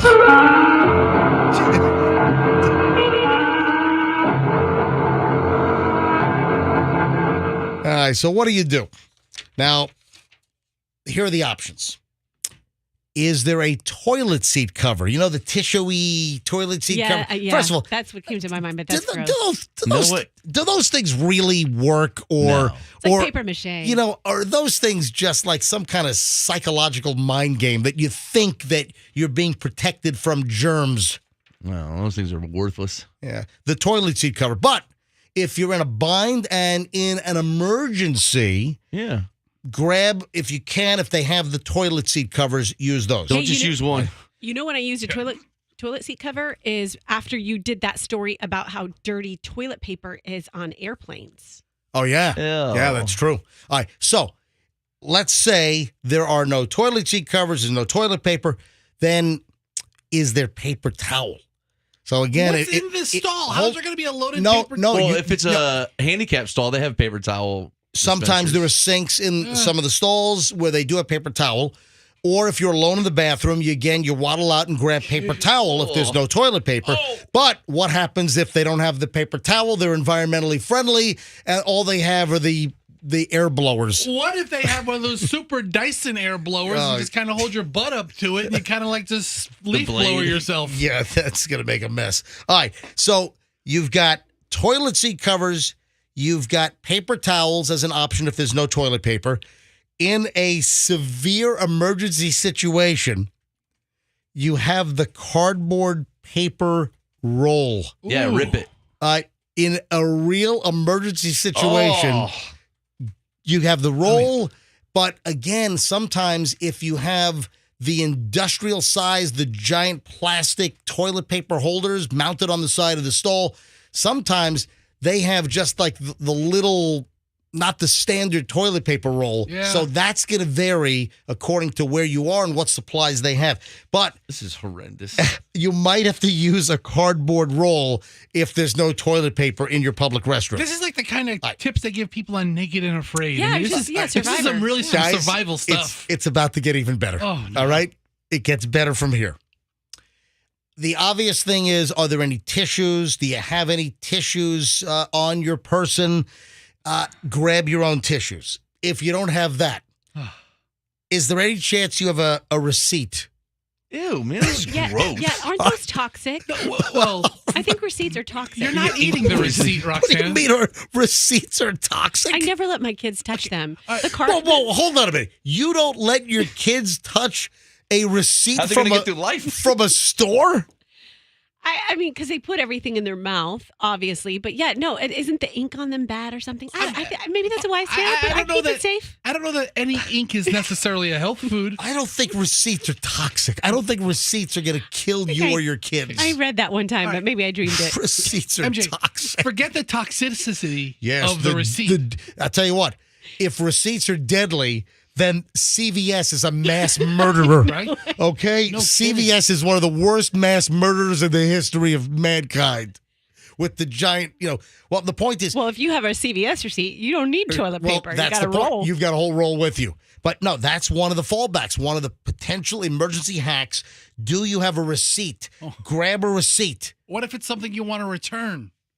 You're like, oh, man. Oh, that could be a stinky situation. Oh, sorry. Yes. I dropped it in the cake mix. Yes, I like That's how much I hate your product. I'm returning it.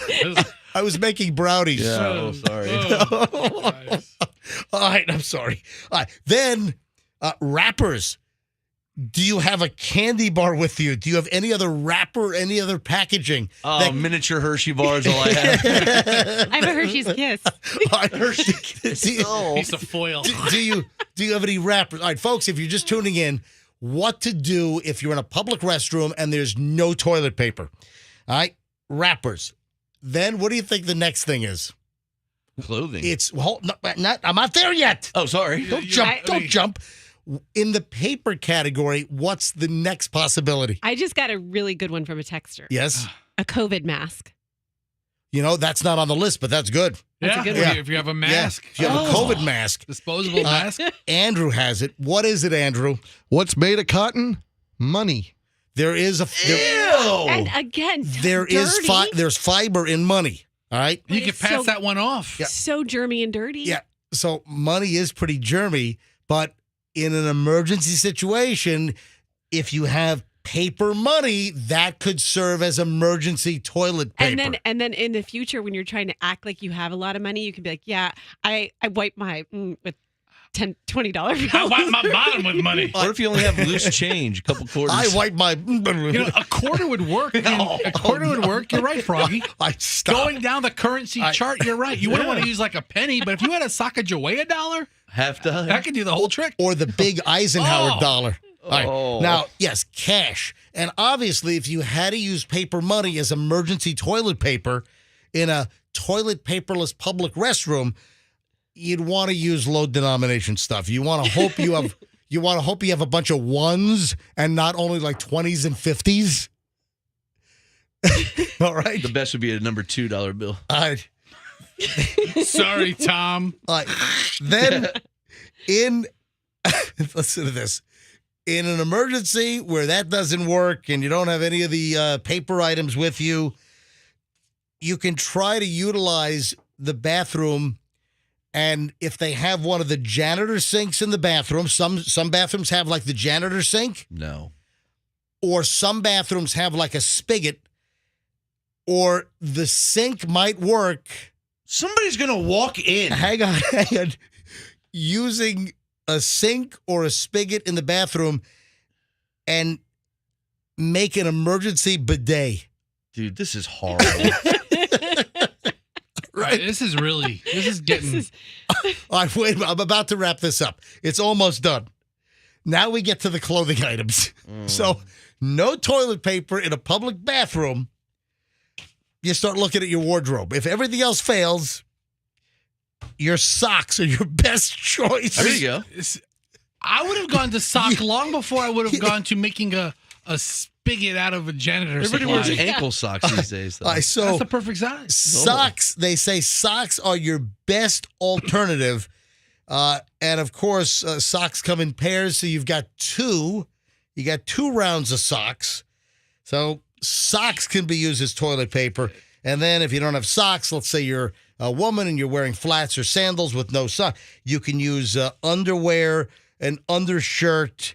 And, Undershirt would be perfect. Yeah. I use the bottom of my shoe. And then they say if you're using clothing, don't flush that down the toilet because you're going to overflow the toilet. But listen, What are you do doing? you really care if you're in a public bathroom where there's no toilet paper Just and leave you it. have to resort to this? Do you really care if you stuff up their toilet No. with clothing items? I would just leave it on the I floor. don't care. Yeah, they're saying that you can use socks in an emergency with no toilet paper. You can use an undershirt. How about a hat? I guess you can use whatever you want. The bill of a hat. So, folks, I think these are great tips. These are Yeah. survival tips. Enjoy Urban your survival. breakfast. It is. Survival in the city where What- there's no toilet paper. What did you just say, I Froggy? said enjoy your breakfast. Yeah. Get those tips.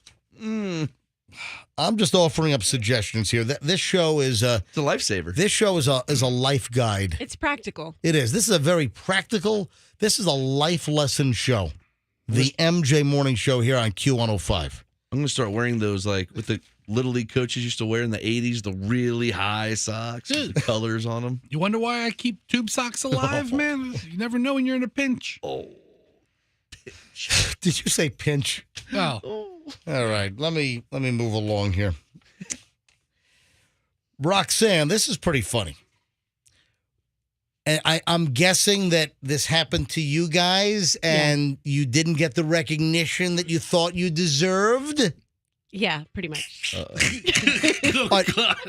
Are you so looking? this could be anything. Okay. Are you Let's hear it. Yeah. Are you so looking to be liked No, it's not that. and to be recognized? No, it's not that. It could be.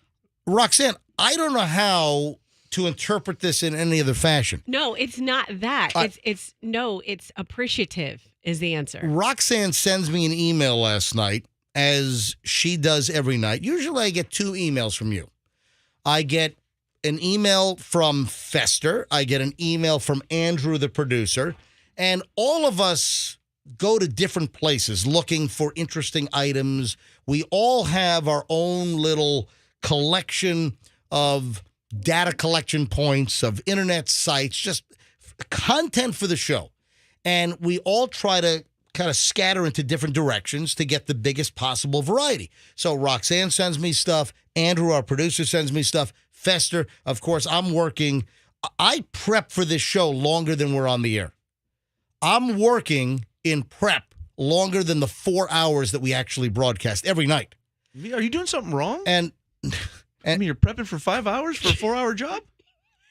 yeah, What's going on? From the guy who sends me nothing. Notice that I didn't mention Froggy sending any prep ever. Oh, I can hit copy and paste with the best of them. But Just you got don't. better things to do. I did see something he worked very hard on IG. I bring talk about it later. gold to the show. All All right. right, here's the deal. Literal. With Roxanne's email last night, she sends me a little paragraph. Was this in the Bahamas? Where did this happen? Yeah, this is the Bahamas. So it was just this past weekend. Roxanne says, has it ever happened to you where you're out to dinner with a bunch of people, you pick up the tab for the entire table, but everyone is so hammered that nobody realizes that you picked up the tab? How hammered are your friends getting? If that doesn't reek of you want to be recognized and appreciated. No. I want to show my appreciation. What? I want to show my appreciation that I'm not taking advantage. Like, you see what I'm saying? Like, we were with a couple other couples, and you're out to dinner this past weekend. Just to give you, I used dinner, but it was on the beach at a lunch, and Sounds we were all awesome. drinking. Okay, so it was actually the day of the video that is posted on the website. You're having lunch and you guys are boozing it up. So it's not dinner. It doesn't matter. It doesn't matter. It doesn't matter what meal it was. So you're eating and everyone is drinking. You're on the beach. You're hammered, and you and Doug decide, hey, we've got this. Right. And it sounds like you want everyone to see you whipping out the credit card to pay for everyone. And it sounds like you guys were butthurt that everyone was so hammered and distracted that they didn't see you whip out the credit card to pay for the bill. Therefore, you didn't rack up like some bonus points or some chits. You know? Okay, when you're By the way, that's a what a chit is, right? Yeah. CHIT, a chit. What is Okay. that? Yeah. So this was What is it? Yeah, what's a chit? Why don't you look that up, Fester? don't You know, think you know. you don't learn unless you look it up. Well, I mean, never mind. A chit is like a token. You rack A up short official note, a memorandum, or voucher recording a sum owed. right. But it's also used like in the media industry or in public relations, or it's when you like maybe give somebody a story, or if you give somebody a great tip, you kind of get a chit. You know that's what that is. Great tip. Right. So there you go. So, Wow. Roxanne, it sounds like you guys were so eager to be appreciated and noticed, and you're angry that everyone in your party was sloshed and they didn't see you guys make the gesture. How much was the tab? Do you even remember? I don't remember. But it was probably hundreds of dollars. I don't even. Yeah, for sure. I If don't there's even six know where it people was. there, if there's 6 people, how many? Six people? 8 people? It was 8 people. Okay, And 8 people. And if they're all hammered that no one even was paying attention when you paid. I looked over at my girlfriend when we were ordering more drinks, and I was like, "Hey, do you know where we are right now?" And she goes, "No, I have no idea." And then Doug's like, later he goes, "We'll figure it out when we get the bill because it'll show, where we were. We had no idea where we were. Like what what were you guys island? drinking? Absinthe? Hey, hold on for once. I got to give out Jeez. the Q105 1K song of the day here quickly. I'm 2 minutes late. I apologize. I do apologize. I am 2 minutes late, but better late than never. The 1K song of the day here on Q105 is Summer of 69 by Bryan Adams. And that'll play between 9 a.m. and 5 p.m. today. When you hear Summer of 69, Bryan Adams, be the 7th caller and win $1,000 from Q105. Roxanne, I got your number. Okay, Don't MJ, try to spin the story. You are twisting this. You don't get it. Okay, this is what happened. We get off the boat. We get to this restaurant, and but everybody kind of is in their own world, does their own thing. But we put all of our food orders in. But before we did that, the captain of the boat is like, you guys are taken care of. This is your person. But then that's where Doug and I were like, no, we want to get this. And so then when it was time to go, everyone's like, all right, let's go. And I go, Doug, no one's going to know that we got this because they're going to think that the captain hooked us up with this girl and is taken care of. And so we had to do a big production.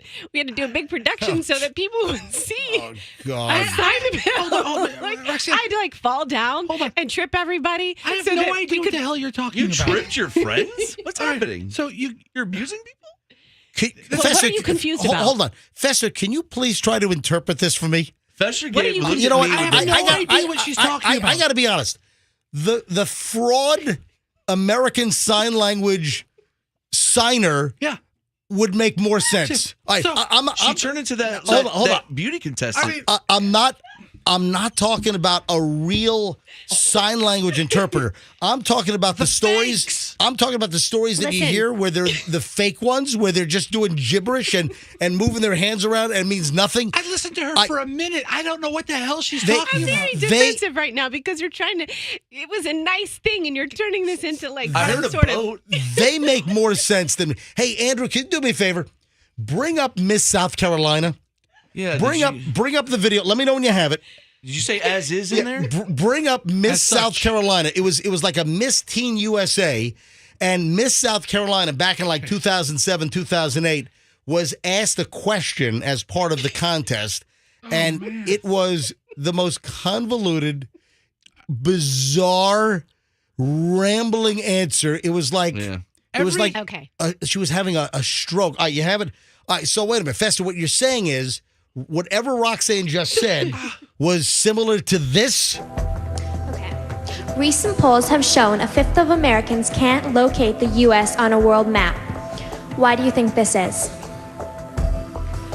I personally believe that U.S. Americans are unable to do so because some people out there in our nation don't have maps, and I believe that our education, like such as in South Africa and the Iraq, everywhere like such as, and I believe that they should, our education over here in the U.S. should help the U.S. or should help South Africa and should help the Iraq and the Asian countries, her head so exploded. we will be able to build up our future for our children. Thank you very much. I think that made more sense than what That I was just the said. year Roxanne won Miss America, okay? Wasn't that Mario Lopez as the host? He was the host. Or you know the other clip that she reminded me of? What? Remember that news reporter who was like, "Thank you," and we're like, and she had like a Wait a minute. Stroke. It was a Channel 2 Los Angeles reporter. It was a CBS 2 reporter. she's I like think. derp. Hang on a minute. There was a reporter for Channel 2 in Los Angeles, and I think she was like outside of the forum or something, and she was doing a live shot, and she had like a brain misfire. Andrew, did you have that? She said she had a migraine. All right, Andrew, hold on. Was it CBS 2? It was. Yeah. And what year was this? Does it say what year this was? Turn your mic. This is like maybe 8, 9, 10, 11? 10 years All right, ago so or something. It happened February of 2011. Her name was Serene Branson. This is more close to Roxanne, All I right, think. you have it? All right, roll that. Listen. Well, a very, very heavy debatation tonight. We had a very Darrison, but let's go ahead, terrace and look for the head of the pit. Roxanne. Holy My cow. That was listen. Roxanne. Broadcasting live, Roxanne Wilder. That was, the studio. The studio says, okay, let's go to so-and-so live out at the forum or whatever. That was her No. live shot. That Roxanne, I think, you know why I'm I doing think this right now? she might have made more sense right there than you did telling your All story. right, When So- she said derp and dur, I understood that. Well, the other I'm woman so said frustrated such right now. as. All right, so Roxanne left every detail important to the story out except for details about a captain and this is your person. And we're like, okay, whatevs and blah, blah, blah, blah. Essentially, Roxanne picked up the tab and got no recognition. Listen. Where it happened is irrelevant. That's the story. Right. And Roxanne, you can twist this any way you want. You sent me a little paragraph on, has this ever happened where people are so drunk that Okay. they don't realize that you picked up the entire tab for the food and the drink because clearly you want it recognized that you guys treated everybody. I am so frustrated right now because I sent you this as a humorous thing and you're turning it into I'm some weirdo that wants recognition. And as I'm trying to answer this question, I'm turning it into the truth. Let me read this text. Yes. If you're wanting recognition for picking up the tab, then you did it for the wrong reason. Sounds like you're just flaunting that you can pick up the tab. No. I'm on a trip with very generous people who pick up the tab all the time, and I'm trying to show them I appreciate you. I want to pick up the tab. So we turned it into a joke and how comical it was that no one was going to notice because everybody was hammered. Wait a minute. Yes. Was there a person with you at this dinner that has $100 million? Only $100 million? The person at her dinner might have had $100 million in his pocket. And this person doesn't pay all the time? All right, Roxanne. All right, look, You're paying for Derek Jeter. Roxanne, hang on. I'm going to give you one more chance to try to make sense of the story and explain what happened. Go. Well, a very, very heavy rotation tonight. We had a very Darrison bite. Let's go to Terry's and look for the head of the pit. I completely So, Roxanne, did you guys have the birtation for dinner? I'll have the a la mode for dessert, please. Okay, so I'm looking at the desserts and I want the. Listen, whittle it down. Where it happens irrelevant. Who is there is irrelevant. It's the fact that you pick up the tab for a group of friends. Yes. You think you're doing a nice thing, but they're all so plastic. And it could have happened anywhere. Right. This could have happened at a Circle K, and everybody's getting bottles of Boone Hill Farm or something. I bought them all. No, but everybody's too drunk to know. A whole bunch of moms. Yeah. I mean, it could have happened anywhere. So every detail you gave is irrelevant to the gist of the story. I panicked. I gave so many details because I'm getting attacked. Roxanne, it was a nice thing. You're not getting attacked. It wasn't like a showy thing. It was like I appreciate you. You can do more for me, but I'm going to do something for you. All right, so hold on, Roxanne. How much was the bill? Well, I don't know. She doesn't know, but clearly, if you have 8 people, you have lunch and snacks and rosé and tequila. And everyone is drinking. It had to have been $1,000 bill. It had to be at least, I don't know, on the beach in the Bahamas. 8 people at a high-end resort. You guys were in some fancy schmancy place because I know who you were hanging with.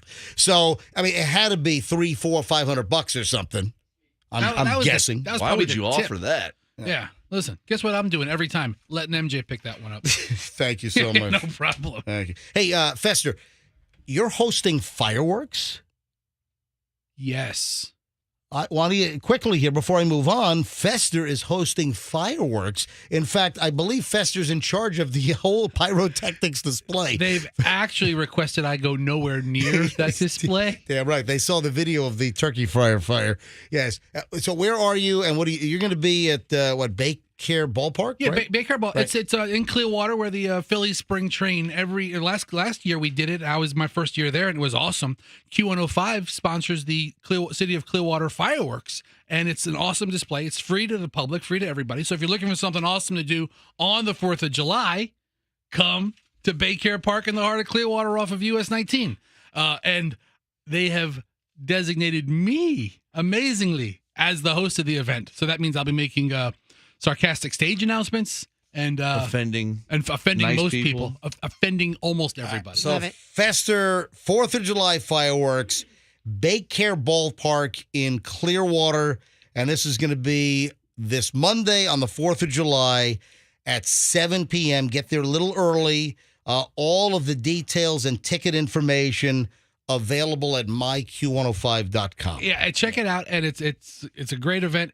Fireworks start at 9:15, and come see me. And if Fester got anywhere near the fireworks display, I'm sure that those tubes that fire the mortars would accidentally be aimed at the crowd. So you don't want me anywhere near that. Fester's not going to be anywhere near the actual pyrotechnics, which is a very, very good thing. The Black Honkies are going to be performing. It's going to be a great night. All right, I got a couple of follow-ups here. The cruise ship.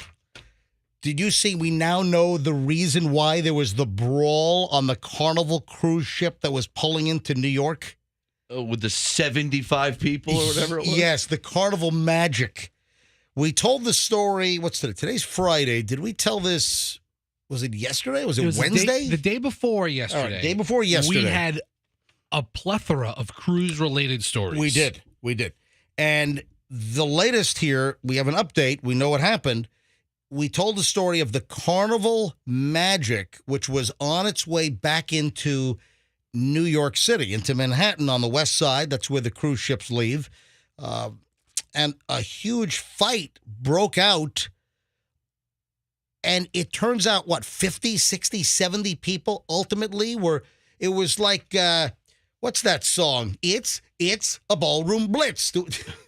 Ballroom blitz. Ballroom blitz. Hey, Andrew, ballroom blitz. Ballroom blitz. Can you find that for me? I haven't heard that in a long time. That's a great song. Ballroom blitz. Let me know when you have ballroom blitz. Ballroom, is it the Sylvester Tapestry? No. Or No. It's Rex Manning. Who did the original? The version? Sweet. The Sweet. Yeah, The Sweet. They did Little Willie. Little Willie, little. Well, you know Is that that a song about you? No. All right, Frog. All right, listen. You heard Little Willie won't go home. I never heard that. Never heard. No, you never heard. Guys, you never heard the song? All right, hold on. I've barely heard the song Ballroom Blitz. Wait a minute. We've got some musical education to do here. First, though, here's what happened. Yes? Is that Ballroom Blitz? Yeah, it is. But Name the tune. All right, hold, it's like Hurdle, where we play the first little beat. Hold on to Ballroom Blitz. This is what happened. Carnival Magic, there was a big fight on the dance floor, and now apparently there were allegations of cheating and an alleged threesome gone bad with guests on the cruise ship. That's a party. So a threesome gone bad turns into a brawl with like 50 or 60 people. The NYPD at the pier on the west side of Manhattan, when the cruise ship finally pulls in, an alleged threesome among guests aboard the vessel caused this problem when one person's significant other discovered there was a tryst going on. Wow. That their significant other had hooked up with somebody else on the ship. In the threesome? God. Yep. What kind of a cruise was this? The best one ever? Teresa James, who identifies herself as a travel agent, said she saw the fight from her cabin door. Oh, that's a great view. Yeah, she told Fox News that the melee began at about 2 a.m. near the ship's dance club and casino on the 5th floor, and she described the passengers who sparked the fight as ignorant fools acting stupid. That's about right. Yeah. I agree with that. Anyway, the video went viral. It involves beer bottles being smashed, people getting injured, people getting clocked in the head. The brawl was an hour long. That's a fight. And they estimated at least 60 people were involved in the fight on the Carnival Magic in the middle of the night. Wow. Middle of the night. It's morning time. It's 5:20 in the morning. Then Started at 4, it sounds like. Then the brawl, it moved from the 5th floor down to the 1st floor. Well, they all took elevators? And then eventually the security had to call the U.S. Coast Guard to escort the ship back into New York. I'd be so mad if I was on that cruise. Oh, my God. Then the ship arrived in Manhattan on schedule, though, and then the NYPD were waiting at the terminal as it docked. And that's when the NYPD apparently started investigating. Now, do we have any account of arrests here? Yeah, the one complication is that the brawl apparently happened in international waters. Yeah, that's right. No, if you're going to do something, seriously, do it there. so the brawl happened in international waters. So who's in trouble? Well, who is the authority? Who's got jurisdiction? You have to go to The Hague? Is that where you go? Pirates. Where do you go for international law? You go to Johnny Depp, Jack Sparrow Pirate Court is where you go with Amber Heard. MJ, that sounds like a great cruise. Oh, my God. Can you imagine? Threesomes, fights. None of that happened on my Carnival cruise. Unfortunately. I'm amazed there's not more fights on a cruise. The only thing happened is your kid puked up his Guy Fieri burger in the pool and cleared the pool out for the whole afternoon. Well, it was a great burger. But I'm surprised there's not more fights like this on cruises. There's so many people. Almost all of them are drunk out of their mind. It's very sexy. And now we're up to the musical portion of the MJ Morning Show, Ballroom Blitz. You have it queued up? All right. Now, Froggy, you know the song, right? Yeah, sure. Fester, you know it. I Sounds like there was a Ballroom Blitz in the last story. Roxanne, have you ever heard Ballroom Blitz? No. And you never heard Little Willie? Nope. All right, hold on. Wait. I definitely never heard Little Willie. I think I did hear Ballroom Blitz, something like that. Sing it again? Yeah, you got the melody, right? Sing it again, Rox. Ballroom Blitz, like that. Just like that. Okay. All right, hit it. Go. Listen. Yeah, this is. All right, so this is Ballroom Blitz by The Sweet. And I think they simplified it to, didn't they simplify it to just Sweet after a while? Yeah. All right. Mick? Okay. Shut up. All right, fellas. Let's go. Let's go.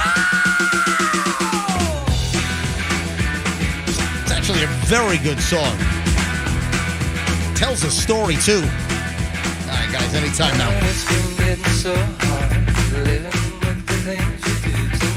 Roxanne, is it sounding familiar to you now? All right, here we go. I think I hate this song.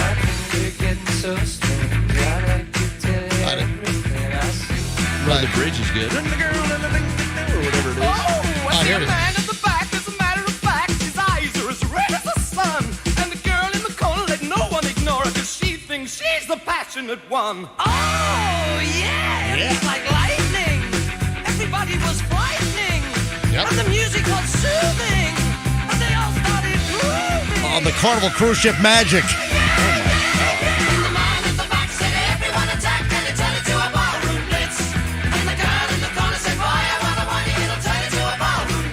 Ballroom Blitz. All right, so that's Ballroom Blitz. Now I hate it. So, Yeah, I mean, I never realized how much I hated that song. dude, that's a great No. song. I Not thought it was really. like a catchy ditty until I had to listen to this guy just scream and talk all over enunciating into the microphone. All right, and then the same group did Little Willie. Now, do you have Little Willie queued up? All right, this is Little Willie. I used to love this song. I was like a kid. This was like, I think this was playing on 77 WABC. It's Harry Harrison. Harry Harrison.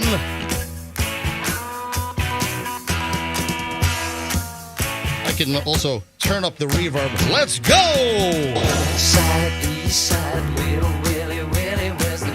You never heard of this, Rox? No. Come on, you really? No, never. I used to listen to this on 77 WABC. Come on, here comes the hook.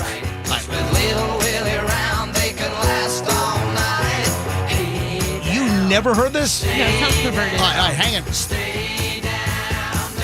Here it goes.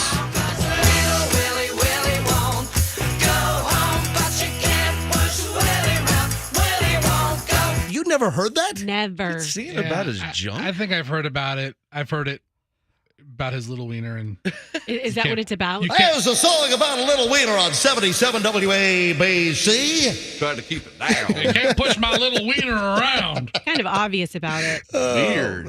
Yeah, I was like, I don't know, 9 years old, and that played like every hour. Mommy, I want to hear Little Willie. Is this a British band? I don't know why I feel that way, but a bunch of British guys sitting around. Hey, let's write a song about my little wanker. All right. I always thought it was kind of small. So I got a great idea for a song. Right. It's about my junk, and it's really my ghibli bits. It's all called, small. It's called Little Willie. Little Willie won't go home. Can I ask a question? Yes, mate. I stop it. Sure. If you must. When it comes to music, most British performers or most performers from the United Kingdom, when they speak, they've got their accent, but when they sing, I know. hold on, there's no accent. That's crazy. So why the hell do the Proclaimers, the 500 Miles guys, why do they have an accent? Why? Seriously, this has always bothered me. Hey, the Proclaimers, the guys that have one song? Andrew, do me a favor. Bring up the Proclaimers, all right? So all British singers, when they sing, I think of Coldplay. The accent disappears. There's no accent. We all know this. This is nothing new. But then you have like the Proclaimers with their 500 Miles song, and the only song. It's the only song from anyone from the UK where they still have their accent. Explain this to me. When I wake up, well, I know I'm gonna be the man who wakes up next to you. Oh, why is it? When I go out, well, I know I'm gonna be the man who goes along with you. I need science to explain this. By the way, Michelle hates this song. I do too. You do? You hate this Michelle song? and I have like the exact same musical taste. Yeah, I know I'm gonna be the man who's heaving. Oh, I never noticed how I heave. When I hate, no, when 500 miles and I would walk. Yeah, havering is when you're talking gibberish, I believe. I mean, I thought it was heaving like. No, he's not saying he's not heaving. I'll throw up for you. No, he's havering. He's putting it in your face that he has an accent. That's what I'm saying. Yeah. So what's the deal here? Why is it every UK singer, the accent is invisible when they sing, except for these turds from Scotland? What is going on here? Men at Work sound Australian, don't they? No, they don't. Anyway. Well, I bet you might sound later. That's a big mystery. Somebody explain the Proclaimers to me. All right, I'm not done with the musical portion of the show here on the MJ Morning Show on Q105. I like Bret Michaels. Did you see he had to go to the hospital? Yeah. Do you know him? That guy is always in the hospital. Well, do I know him or have I ever met him? Yeah, we've Yeah. heard of him. Who are you asking? Don't you have a relation? Have you met him before or What? something? Yes. That's what I thought. See? I've met Bret Michaels on numerous occasions. And MJ wears a scarf wig, yes. Scarf wig? Well, that's what Bret Michaels wears. I mean, he owns stock in Bandana Co. Let me tell you right now, Bret Michaels is one of the nicest people. Take rock and roll, take entertainment, take showbiz out of the equation. I have met and been around Bret Michaels probably 4 or 5 times over the years because I was working in Virginia Beach, in Norfolk back in 87, and that's when Poison started. That's his heyday. Right. Yeah. That was a big time for Poison. That's when, what was the name of that? Look What the Cat Dragged In. That was their big debut album, and it had a ton of songs on it. And I met them on tour numerous times. And then where were we? It was here in Tampa, and years later, it wasn't too long ago, we were backstage. Hang on, Michelle knows. I think we were at Def Leppard. And I was Poison the opening act at Def Leppard, maybe 8, 9. Hold on, Michelle will know. And Michelle had never met Bret Michaels from Poison. And again, backstage, the nicest guy in the world. Hold on, Michelle will remember. So right now, they're part of a stadium tour with Def Leppard, Motley Crue, and Joan Jett and the Blackhearts. And that's the point. He's an insulin-dependent diabetic. Did you know that? I do. And he had to be taken to the hospital. They had to cancel their set. Yes. All right, so where did we meet Bret Michaels backstage? It was your first time, and you're like, oh, my God, this is the nicest guy ever. Oh, he was so nice. Was it Def Leppard? I think it might have been Def Leppard because we met him and who was the coach of the Buccaneers was back there? John Gruden. Yeah. Yeah, it was great. So what year was this? It was at downtown. It was at the A while ago. It was at the Ice Palace or the St. Pete Times Forum at that point. Uh-huh. And remember, Bret Michaels was talking to us for like 20 minutes. Oh my God, he couldn't have been nicer. Probably wanted to hook up with Michelle. Seriously. He's like, I'm just going to talk until this shirt guy walks away. And he was on that one TV show where he just did nothing but sleep with women. And then remember when the stage fell on his head?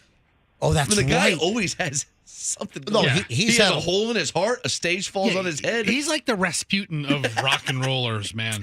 Oh, don't say that. Anyway, you can't kill him. You can't kill this guy. Well, here's the latest. The video of the stage crushing his head is hilarious. It's not hilarious, Froggy. What are you, a sicko? That's not hilarious. I mean, what is wrong with you? Froggy's not wrong. I mean, it's not funny. I mean, it's just like unbelievable. It's just like he tries to get out of the way, and it's like, What's so funny? This guy is like the nicest guy in rock funny and roll. 'cause he's still got alive. a very strong head, apparently. Anyway, so Bret Michaels was hospitalized in Nashville last night just before Poison was about to take the stage. Rasputin. So he's the Rasputin of rock and roll. So he's 59 years old, and he was taken to the hospital. He was being treated after they say he had some kind of reaction to some medication that he was on, and it was all triggered by his diabetic condition. But apparently he went into some kind of, I don't know if it was anaphylactic shock, but the other members of Poison came out onto the stage. So here you have this rock and roll tour, and it's Def Leppard, it's Joan Jett. Who else was it? the rock and roll tour is Def Leppard, Joan Jett, right? Motley Crue. We're watching the video of Bret Michaels getting smashed at the Emmys or the Grammy Awards. Are you guys really? He's walking off stage and boom, right in his face. The whole stage comes down on him. Look at this. He's wearing a cowboy hat, so he can't see above his eyebrow line. The guy can't catch a break. What was the 2009 Grammy Awards? Oh, there was the Tony Awards. Oh my God! Almost took off his head. Right. Holy cow! Poor bastard. That was terrible. Anyway, I wish Bret Michaels the best because he is. I'm telling you, he's so nice, right? He's a genuinely nice guy. But awful things happen to him always. Hey, He remembered you from back in the day. He did. Yeah. Oh, he remembered me. He remembered the radio station. He's like, yeah. He was like, yeah, I remember you. You were a DJ at he even said, was it 90? He said, was it 97 Star? I'm like, yes. He remembered the freaking radio station that I worked at, and I met him on the Look What the Cat Dragged In tour from 1987 or 88. Yeah. I'm like, whoa, what? This is amazing. I'm surprised he was sober back Was then. that did he remember that before or after the head injury? I mean, that thing almost took him. Oh, anyway, man. I wish him the best. The other members of Poison came out onto the stage and they said, guys, we're sorry. Bret Michaels is a type 1 diabetic, and he's had his issues with that. So the band comes out and says, guys, we have to cancel our set. We've got no Bret Michaels. And has that tour come here yet? When Andrew, when was that tour here? A couple of weeks ago. Okay, so I must have been. Was I scuba diving in the Maldives? I think. Yeah, I think I. Did it come to Tampa? Was it in Orlando? Where was it? Orlando. Oh, it was in Orlando. All right, that's right. Was it a Citrus Bowl concert or the? I don't know. Yeah, Camping World Stadium. Well, that's a shame. So the people in Nashville last night, they didn't hear amazing Poison songs like.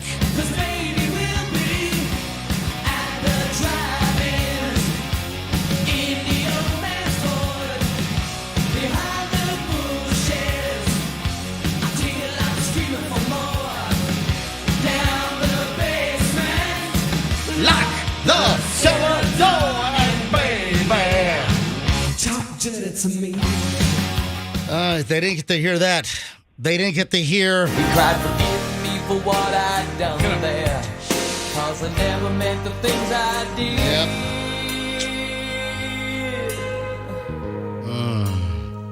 And give me something to believe in. Oh, boy. So they didn't get to hear that. They didn't get to hear the other Poison power ballad. Do you know what that would be? Fester Froggy? Roxanne? Rose is thorn. What? Every rose has its thorn? That is correct. But I guess that's why they say every rose has its thorn. Yep. They didn't get to hear that last night in Nashville. And he didn't go to he probably would have fell off the stage and broke his back or something. What about this? You can hear me think, and this is what I'd say. Don't need nothing but a good time. How can I resist? Ain't looking for nothing but a good What a shame. and it don't get better with That's a shame. My favorite song is Paradise City. Oh, yeah, by Poison. Yeah. Paradise City by Poison's one of my favorites as well. Mm-hmm. Roxanne, Poison did not do Paradise City. Really? It all sounds the same. Roxanne, come on, really? It does. It all sounds the same to me. Roxanne, do you know who did Paradise City? Take me down. Yeah, Bret Michaels. No! Oh. Wait, so you would go to the concert and you're waiting for Poison to do... The only reason why I want to go see Poison in concert is I want to hear them do Paradise City. She's yelling, Paradise City!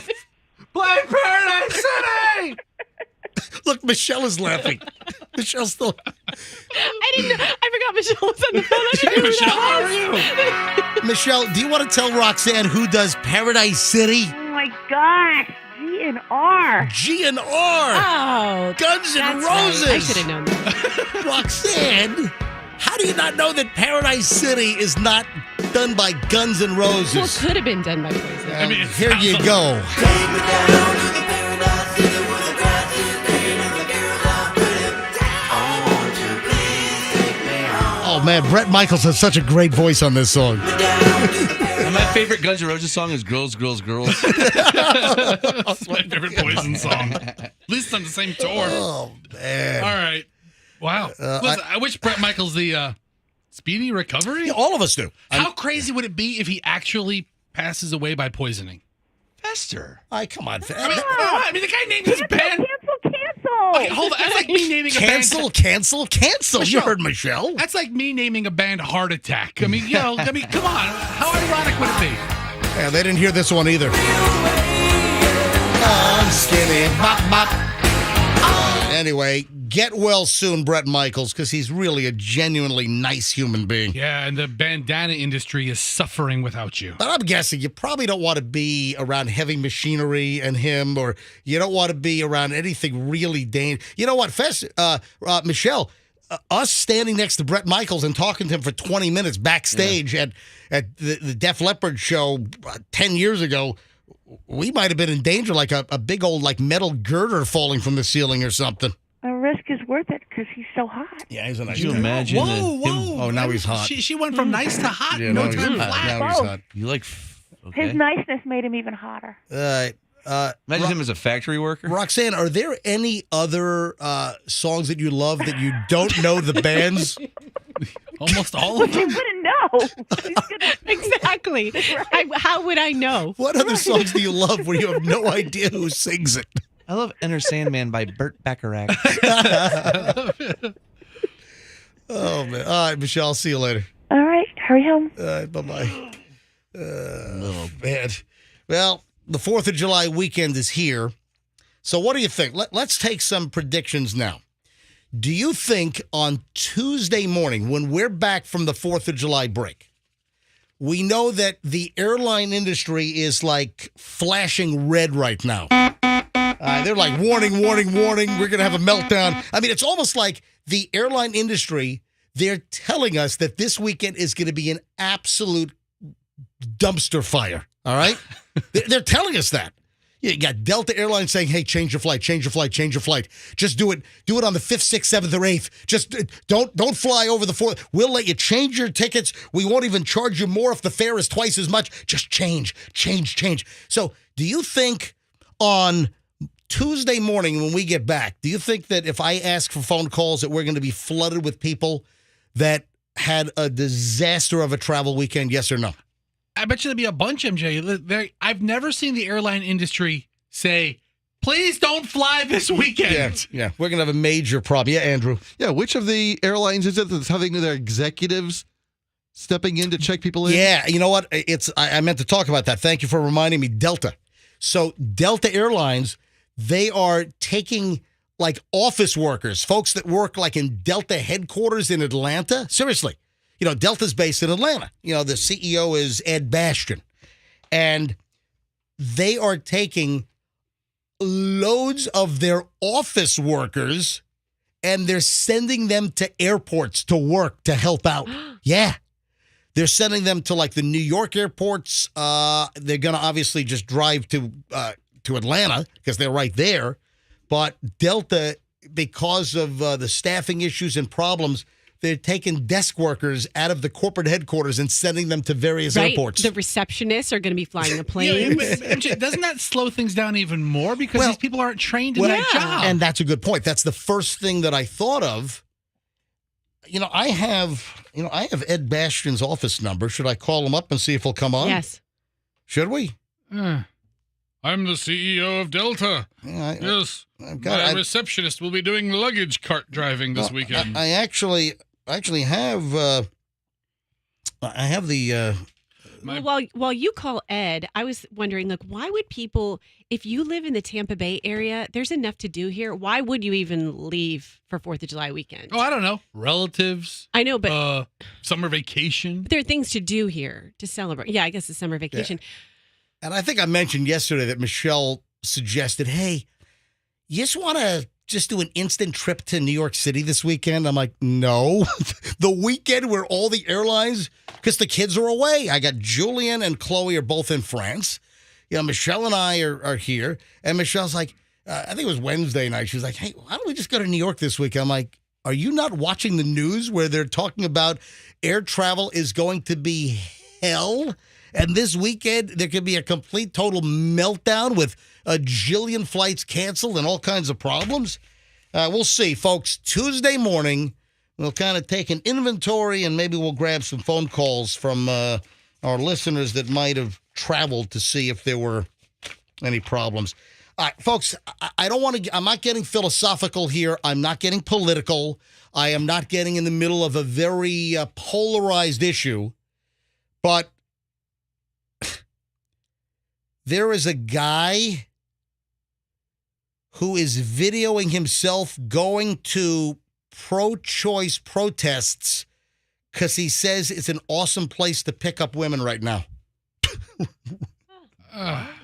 Really? I mean, I guess I kind of always felt pro-choice. So rallies were great places to meet women.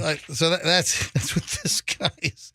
Again, there's no political statement on our part. We're not saying anything. I'm just saying we got a guy that he's saying that he's going to these rallies to try to pick up chicks is what he's. How's it going? I don't have an update on that. I'm sorry. I don't have an update. Yeah, I don't want to talk to the CEO of Delta. I want to talk to this guy. How's your luck? You know what we ought to do? I don't have time to do it here, but I have a homeowners association story that is nuts. A homeowner fined $40,000 over a couple of inches. We only have a couple of minutes left, 2, 3, 4 minutes left in this segment, so I don't have time to take phone calls, but I want to tell this story in a few minutes, and then I want to see if we can grab some phone calls from homeowners that are in an HOA, in a homeowners association. And I'd love to know if we have any listeners that have like the homeowners association from hell. So that's coming up in just a bit. I've warned everyone about TikTok. In fact, Fester, I need you to delete this MJ Morning Show TikTok account. I'm serious. I'm absolutely we not. got 100 and something. Yeah, we have I think we almost have 200 followers. Fester.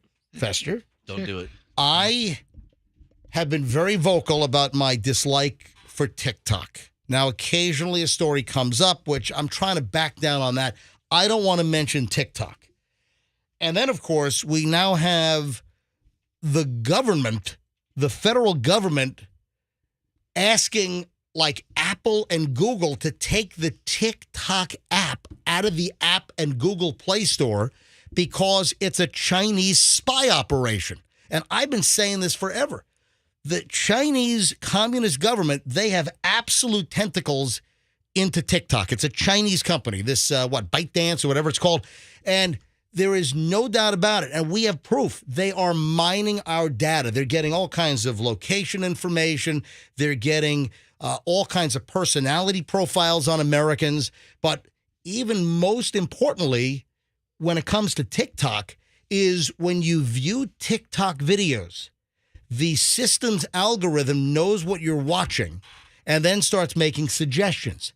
And then they start narrowing. And the concern here is that psychologically that the Chinese Communist government through TikTok can take people down rabbit holes, and that it could be a subversive, subliminal way to screw with American brains. Yeah, thank you. I believe that. Yeah, thank you, Chinese government. I watched one twerking video, and guess what I have a billion of on my TikTok feed? And I'm not mad at any of them. I'm telling you that we know this for a fact, that they start taking you potentially down rabbit holes to really weird stuff. Listen to this. This is the Federal Communications Commission. FCC commissioner wants Apple and Google to take TikTok off of the app stores. This is a member of the FCC, which also regulates us, is renewing calls for the big companies to take TikTok off of their app platforms, citing national security concerns because TikTok is a Chinese-based parent company, and the Chinese communists and all the intel and the military, they are all up and through, and they are definitely mining data. And we're just giving the communist Chinese government, we're giving them tools from all angles. I mean, we've allowed, their students and their their teachers to come into our country for years and steal from universities, rip off intellectual property. They break. Listen, Man, you're paranoid. Yeah. I am not paranoid. And then I see this, folks. Let him get 1 million views on a video on TikTok. Listen to me. If anything, I debunk the conspiracy theories. I don't like conspiracy garbage. I hate it. But we have a letter, June 24th letter, from the FCC Commissioner Brendan Carr talking about the TikTok parent company and that they are required by law to comply with anything the Chinese government wants when it comes to surveillance. So here we have Biden's government, the U.S. government is now asking Google and Apple, get this TikTok off of the App Store because it's a national security risk. I'm not making this crap up. Man. I'm just telling you. All right. An HOA story from hell, a homeowners association story, $40,000 fine over a couple of inches. All right, wait till you hear this. We'll get to this next here on the MJ Morning Show on Q105. All right, a couple of...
Listening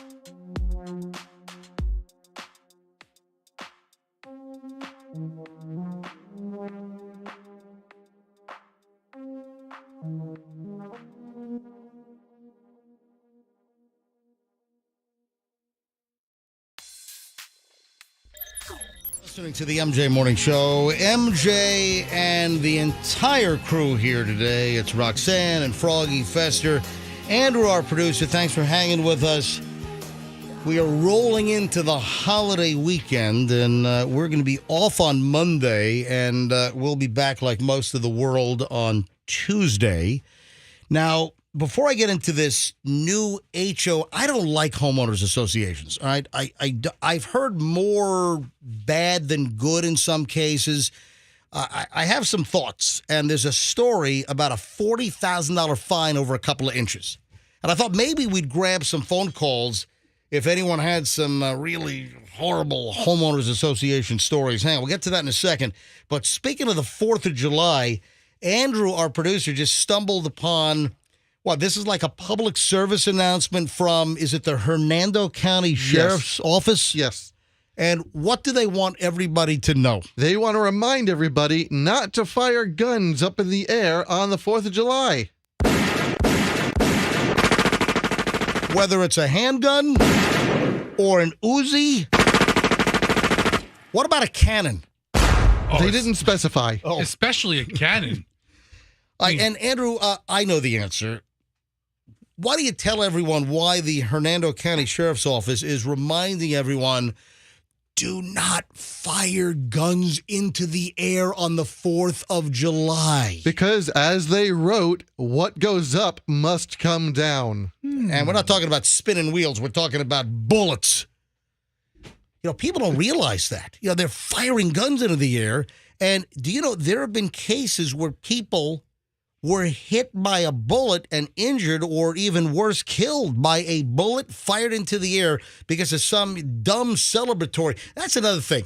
In the Middle East, you ever see some of the protesters? They'll fire guns up into the air, and even like in what are they, idiots? They're firing like AK-47 fully automatic. Brrr. And then it's like shrapnel too. Remember my old house? That'll hit you. My old house. I had a leak, and we couldn't figure out what it was. And the guy went up there and found a bullet in my ceiling. That is cool. You know what? Yeah. I forgot. It was like a week after 4th of July. That is right.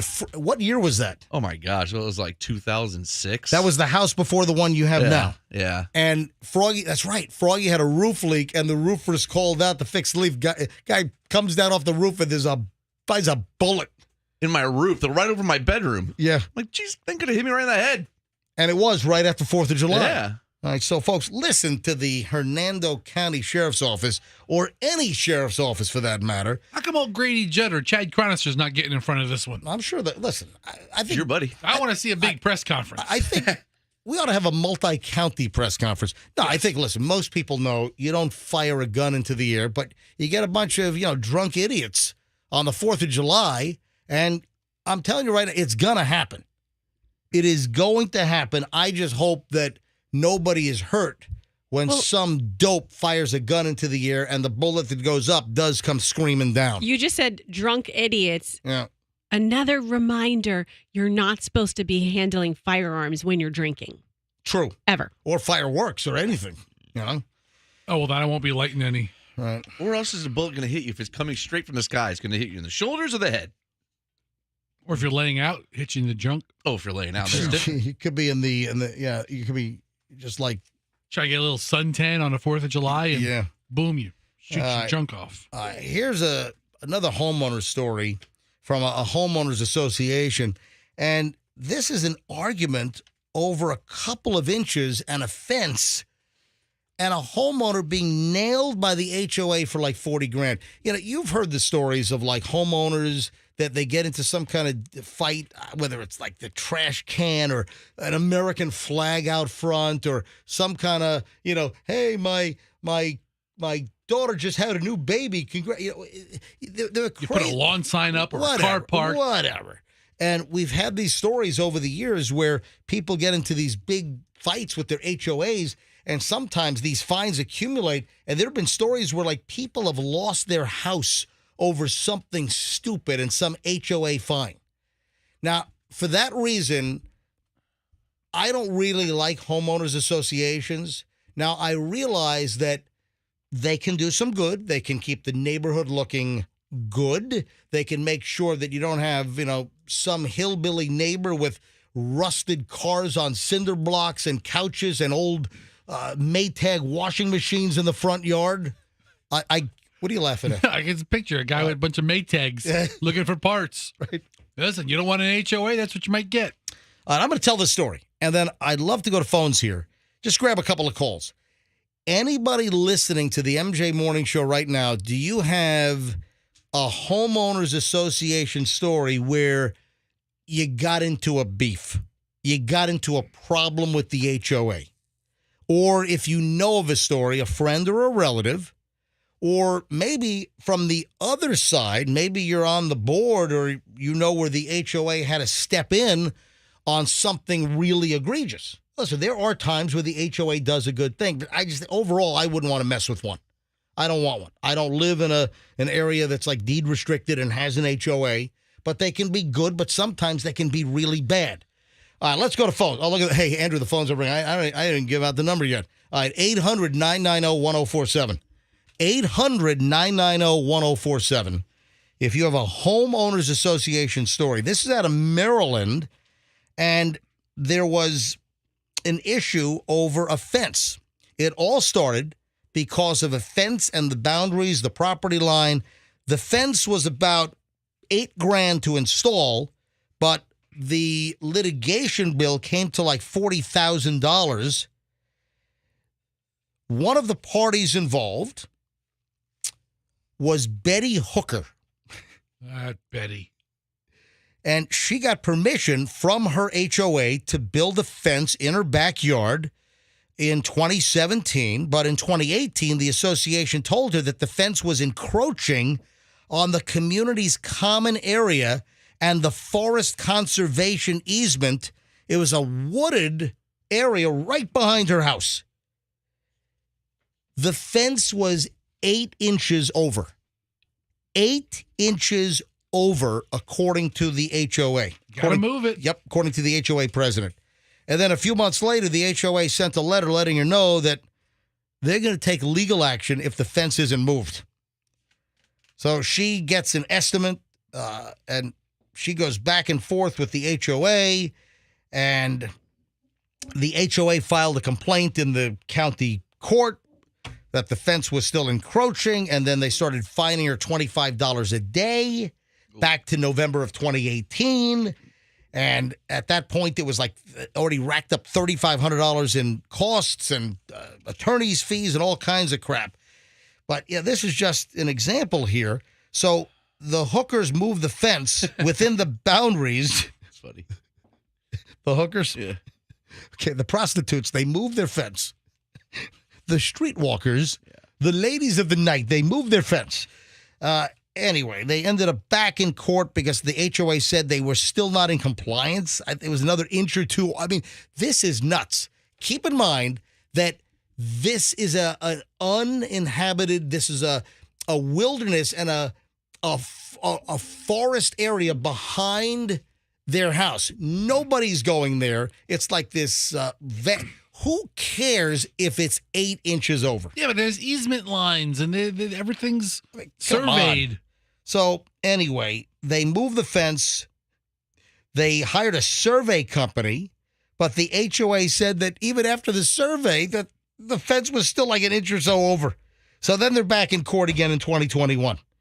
Then a judge ordered the hookers to pay $22,200 in fines and then $17,600 in attorney's fees and court costs.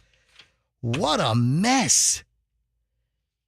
Over a fence. Over a couple of inches, not encroaching on a neighbor's yard. It's different if you're using 8 inches of another property. This is a wildlife conservation area. Their house backs up to woods, and they're 8 inches too far. I mean, come on.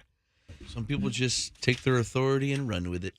Let's go to, look at every line is jammed with HOA stories. Holy jamoli. Let's get Jan. Jan is in Is that L.A., the Lutz area? All right. Hello, Jan. You're on the MJ Morning Show on Q105. Hi. It's me, Jan from Tijuana Flats. Don't you remember me? My Jan from the Lutz area. Yes. Sister's Jan. It's Tijuana Flats Jan, where we don't have to give you a name, Jan. You could just be Jan from Lutz. All right. So, Jan, what happened with you? So we have the worst HOA ever. I woke up in the morning and I got ready for work. I walked outside and my car was gone. And so I was so they must have towed it. They towed your car out of the driveway? Yes, because they didn't like the angle that it was parked at. I parked it like it's a kind of narrow driveway. We just live in a townhouse. So you were not straight in? Your car was a little off kilter on an angle, still on the concrete driveway? Yeah, and they let the tow company come in the middle of the night, and they just started picking off cars, and they towed it because they didn't like the angle that I was parked at. Oh, my God. Oh, my God. There was 5 of us that got towed that night because of the angles that we were. Where the hell was this? Was this where? In Sylvan Crossing in Lutz. Wow. Sylvan Crossing in Lutz. Yep. Somebody was on a mission. From Cheval, right next to Cheval. And who decides at what angle your car should be towed? I was talking to the lady at the tow company, and she said that the HOA gave the tow truck driver the discretion, the authority. Yeah. So the tow truck driver drives through the neighborhood in the middle of the night and decides if a car in the driveway is not parked perfectly straight. And arbitrarily, he says, nope, that is on a 1 degree angle off axis. I'm hooking it up. I'm yanking the car out of their driveway. Yep, that's what they do. Holy, I didn't think the first call was going to be a blockbuster. I win. How long ago was this? This was like, I don't know, 6 or 7 months ago, something like that. But that's just the tip of the iceberg of what this HOA does. They are horrific. But you walk out in the morning, your car's gone. That is insane. And you had to pay to get your car back? Yep, $175. To get your car back from your own driveway because your car was on a slight angle in front of your house. Yep. That is, I would hire a lawyer. I thought about it, but heck, it's expensive. That is ridiculous. Jan, thanks. That might take the cake. We might just cancel all other calls. No, you can't because we have 180 calls on hold right now. I see that. All right, Neil's in Sarasota. Hi, Neil. Hey, how you doing? Doing well. What's the story? Well, I'm a property manager for HOA, so man, you're the bad guy. No, not really. Okay, I'm Neil. I'm kidding. Go ahead. Go ahead. My experience has been the problem is most people buying homes don't read the docs. And almost every case I have with homeowners is they haven't read the documents, they don't see what the limitations are, and they just go and do whatever they want. And then afterwards go, oh, sorry, we'll just leave it alone. And I've got one right now. The guy had a pool built, had a pool installed. Pool installer made a mistake and went 2.5 feet over the property line. Oh, see, he wants us to give forgiveness. All right, 2.5 feet is an issue. 8 inches for a fence, especially when it backs up to like wilderness conservation area. That's a whole different. All right, so tell me, reserve areas like that are so protected by the state. The fines the association would get for allowing it to stay are huge, like $50,000 plus. Yeah, but who is going to find out? Somebody finds out eventually. All right, Neil, I want to know about the pool. So the 2.5 feet that encroached with the pool installation, whose 2.5 feet was it? It was another property owner. So it went into another person's yard. It went over their line, yeah. All right, that's a problem. If you're going 2.5 feet into somebody else's property, yeah, that's an issue. So did they have to yank the pool out? Yeah, well, basically what it is the contractor who installed it's going to come back and have to rectify it. They got to pull the whole pool out and re-pour the shell, right? Yep. And move it over. Yep, that's correct. That's crazy. Hey, Neil, thanks for the call. I appreciate it. You're welcome. Rob is in St. Pete. We're talking about homeowners associations and like some really nasty ones, and what kind of crap have they put you through? Let's grab Rob in St. Pete. Hey, Rob, you're on the MJ Morning Show. Hey, good morning, everyone. Your first caller kind of hit on what my issue was. I purchased a townhome, very nice, in a very nice, community. And when I went and purchased it, just like your property manager person said a minute ago, we sat there and read the docs because I own my own business. And this was 3 years ago. So on my brand new Tahoe, I had a wrap done, and it had my, just my business phone number and the our license number on it. Yeah, let me guess. They said you can't have a commercial vehicle parked in your driveway. Well, almost. Right. At first, they said nothing. I'd owned the place about a year and a half, and then they switched presidents of the homeowners association, and they rewrote stuff. So they told me they tagged my truck a couple times, told me it'd get towed. So I went in and had a meeting with them, and they said, okay, well, we'll concede because you were grandfathered in. You purchased it before this amendment. If you put magnets over the name and the number, we'll allow it. So I went out, spent the money to get these real nice, magnets that wouldn't look hideous on my new vehicle to cover the number and the name. So you got some magnets did they match the color of the paint of your vehicle? Yes. Right. Yes, I actually had them painted. Oh, wow. I took them somewhere and had them painted. Mm-hmm.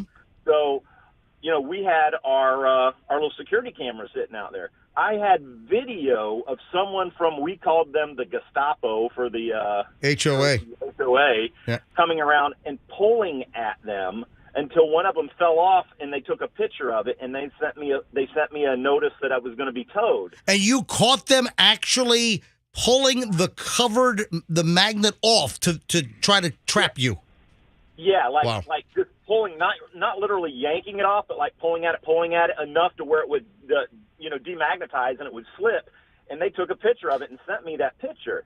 So I called an attorney, sent them that, and they said, well, it doesn't show them pulling, actually taking it off. All it shows is that they were seeing if it was, magnetic enough or whatever. So big smoke screen anyway.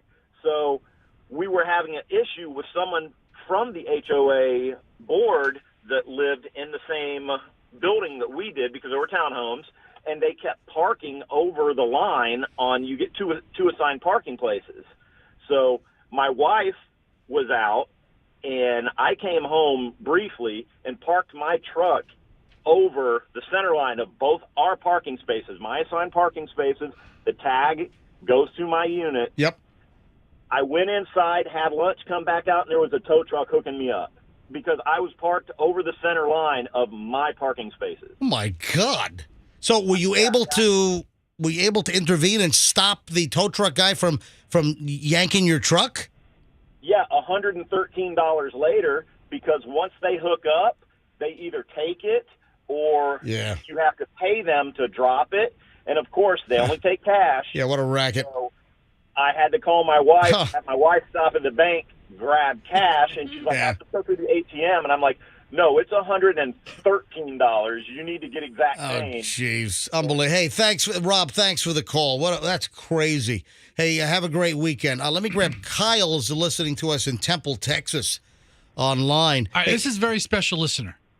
Kyle. Kyle is a very special listener because he gives me his HBO Max password. So, good morning, Kyle. Doing taking listeners' passwords. Hey, Kyle, you've given Fester your HBO Max login?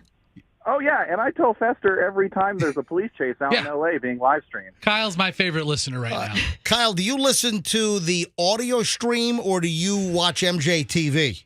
I listen to the audio stream when I can, but mostly I just listen to the podcast. Oh, I got you. Yeah. All right, so Kyle, what story do you have? Okay, so my dad passed away in November of 2020 in the neighbor's yard. Wait a second. He had a heart attack or something? Hey, your father died in the neighbor's yard? Yes. She's a little old lady. She can't mow the yard. So my dad, out of the goodness of his heart, mowed her yard. Oh. And he's been doing this for years. All right, so he has a massive heart attack in her yard. Oh, man. The HOA president lived next door. He was the one that found him, called the ambulance and everything. 2 weeks later, the HOA president tries to fine my parents $250 for unauthorized lawn care. Oh my God. Are you kidding me that it wasn't what? That your father was not an authorized lawn care company to do work in the neighborhood? Yes. So wait a minute, the HOA has to approve a lawn care company to cut someone's yard? Yeah. Maybe they were doing my dad that. had been doing it for free, and he had passed away in the yard. And he's like, well, no, you finding unauthorized lawn care. So my dad was pretty well liked in the neighborhood. My mom showed the fine to my dad's best friend in the neighborhood, Joe. Joe goes up to the HOA president's house and says, if you don't get rid of this, I'm going to kick your ass. Jeez. So what happened? They were afraid of a lawsuit or something. What was the outcome? It disappeared. All right. That's incredible. I mean, what kind of gall? What could possibly go through someone's mind that your father dies mowing an old lady's yard in a charitable move? He has a massive heart attack, and then they want to fine your dad, who's now deceased, for unauthorized lawn care? Yeah, HOA people are the most power-tripping, failed political candidates you have ever seen in your entire life. That's unbelievable. Hey, Kyle, thanks for the call. And thanks for the HBO Max, Kyle. Yeah, wait till they crack down on geotags and locations and IPs. And yeah, all right, Kyle. Thank you, buddy. Did he get this? Did you get that through me giving out your number? Did he text you or something? Oh, yeah. I got 48 texts this morning. You haven't given it out once. Kevin is in Tampa. Hey, I got two more calls I want to take here, and I got to move on. Kevin, Tampa, you're on the MJ Morning Show. Hi. Hey, how are you guys doing? Doing well. So we're talking HOAs and just really terrible stories. So, ironically, I run a tow truck. I had nothing to do with the last two tow truck calls. Right. I lived in an HOA in Tampa, and they wouldn't allow me to bring my truck home. So don't tell me that your tow truck was towed by a tow truck. Well, no, so they threatened, but the ironic thing is my company towed for my HOA. Right. And they threatened, they told me that I couldn't park there, but I had to go through letters and legal because we're on rotation for county fire rescue, police. I told them, I was like, would you tell a cop he can't park his police car there? Well, they're different. No, they're not, because we are the ones that they call when they need help. Oh, listen, I've done dozens and dozens and dozens of ride-alongs with the Hillsborough County Sheriff's Office over the years. I'm going to do another ride-along in a couple of weeks, and I know what you're talking about, that the dispatcher, they call the tow truck company, and it's the next one on the list that gets the next tow truck call, whether it's an accident or whatever it happens to be. Impound, an arrest. Yeah, so exactly, a DUI, whatever. Hey, I was recently on a ride-along in Hillsborough County, and we pulled over a vehicle. It turned out that they had all kinds of weed in the vehicle. The tags didn't match the registration. Right. So that's common. Yep. So I was riding with Sergeant Jeff Catlin, Hillsborough County Sheriff's Office. So the driver was arrested, the vehicle was impounded, and the dispatcher sent the next tow truck company on the list to go impound the vehicle, and that's how it works. So with you on call, you might be waiting for a call on a Friday night, and you're just at home waiting to leave. And that's the thing that nobody understands. We can't have the trucks at the shop because we have to have trucks throughout the county or throughout your zone. Oh, man. To make because we have 30-minute response time. Yep. Because if there's all right. So what was the outcome here? What happened? What was the total outcome? The outcome was I was allowed to park my truck. Good for you. Wow. So you beat the HOA. Good for you, buddy. And thanks for listening. Have a great weekend. One more, and I got to move on. It's Murph in Land O'Lakes. Hey, Murph, you're on the MJ Morning Show. Hey, MJ, called yesterday about. Yeah, I thought you called because I not a lot of Murphs. Yeah, Murph. The minute I said Murph, I'm like, I think he just recently called. Go, Murph. Yeah, it's my wife and the yoo-hoo. But long story short, that's right. I know we have these. The homeowners, they wear these winter jackets. It's 110 degrees outside. They walk past my mailbox. They start taking pictures because the mailbox is dirty. So I run inside, tell my wife, she's drunker than 10 Indians. Hold on, wait a second. What? Wow, sir. Wait a minute. I don't know if that'll fly these days. Wait a minute. Your wife, you go inside, you notice the HOA is taking pictures of your dirty mailbox. You go inside to tell your wife She's drunker than 10 Indians? It's very offensive, Correct. Murph. It's All right, very listen, offensive, Murph. I tell you what, I guess that's better than being nose deep in the devil's dandruff. But I'll tell you, man, she goes out there and they say, we're going to put a lien on your property because your mailbox is dirty. And I'm like, oh, I can't take this. I run inside. She starts screaming, I'm trying to drink my Yoo-hoo, and you're going to put a lien on my property. Is that what she calls your beer? All right, so what happened? Did you resolve the issue?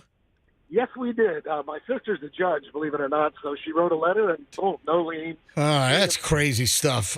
Some of these HOA stories, the nitpickiest garbage and the power trips are crazy. All right, I was going to end here, but Andrew says I got to take one more call. So you're telling me this is good? I got to take it? All right, Andrew said take the call.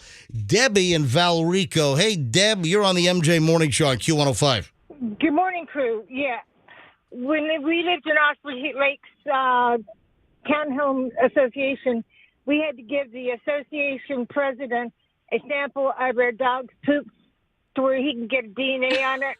Because in case we didn't pick up the dog poop, he could turn around and find us. That's a lot. No, I've heard of this. That's for real? Yeah. Froggy, it's not a lie. I've heard of this. That's insane. Yeah, there have been multiple stories that I've seen over the last 10, 15 years of condo associations and HOAs.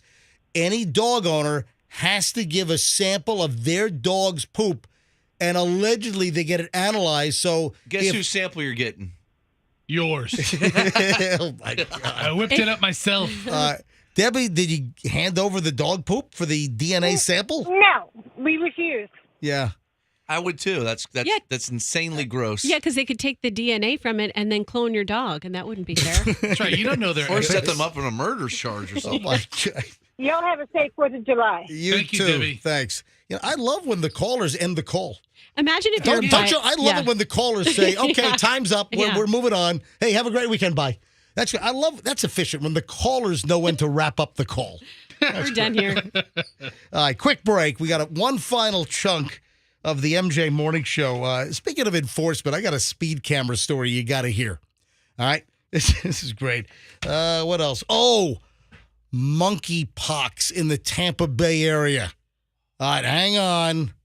We got a lot to go over. We're going to do a big old lightning round in the final chunk for the week here on the MJ Morning Show. Folks, don't move. We're back in minutes here on Q105. Now...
Friday before the holiday weekend. I wonder how many people took the Ford day. I wonder how many people took the big old bookender. Who took Friday off? You have Saturday, Sunday off, and then you get Monday off for the 4th of July. Hey, man, if you can do it, good for you. What sucks is that we have to be back to work on Tuesday, the night after the day after the fireworks. All right, couple of things that I teased. Let me get these out of the way, and then I got a lot to cram in. Oh, we got a Gabby Petito family update. We'll get to that coming up. Oh, my God, this guy's out of his mind. We got an arsonist here in St. Petersburg. Do you know why this guy did what he did? Well, I'm going to tell you. You're in the right place, Roxanne. I'm going to tell you in a matter of moments. You sit right there. All right. First of all, monkeypox. Word is there are 3 confirmed cases of monkeypox here in the Tampa Bay area. Oh, great. Yep. And who's going to be the new one? You know what made the diagnosis very easy? When they went into the emergency room. They have the little triage area where they take your temperature and your blood pressure and everything. That was the patient right there. Yeah. Is this thing going to turn out to be bigger than... Remember early on with COVID... Early on, like January, February, it's nothing to worry about. It's just isolated cases. We got some cases in Chicago and up in like the Pacific Northwest. Remember early on with monkeypox, nothing to panic about. Everything's under control. Now panic? Yeah. And look what happened. Now it's a little different. Now look what happened with COVID. And now they're talking about these new strains, and the Omicron strains are getting a little nastier, they say. And listen, I got to be honest, folks. I'm experiencing an acquaintance and friend group right now that is getting hammered with COVID. Well, you better stay away from them because you haven't had it. You're correct. So there's one that I found out just yesterday who we all know very well. Uh-oh. Guys, I don't guess. I don't know if they want it revealed, but somebody that we know very, very well. What? We've been around her? We have not. Okay. Yep. But somebody we all know extremely well has the COVID. Who else? My Michelle's mother and father. Jeez. Whoa. Well, it's stepfather, I guess. I guess stepfather. So they both just got the COVID. So, I mean, a lot of folks are getting nailed with it right now. I know maybe a dozen right now with COVID. A dozen? I don't even know a dozen people. And a that dozen is with true. COVID. But the point I'm trying to make is, they say, monkeypox, nothing to worry about. It's isolated. It's under control. And now we've got 300 plus monkeypox cases identified here in the United States. And now we have 3 confirmed monkeypox cases here in the Tampa Bay area. We got 2 cases here in Pinellas County, and there's one out in Polk County, according to the Florida Department of Health. Is it true it makes you grow thumbs on your feet? Like a monkey? Well, will there be different strains of monkeypox as well? Like next week it'll be chimpanzee pox? Yeah, and then like orangutan. And then what's that one with the puffy butt? It's an orangutan. What's the one with the big pink butt? Baboon. Baboon pox. Baboon pox. Rhesus monkey.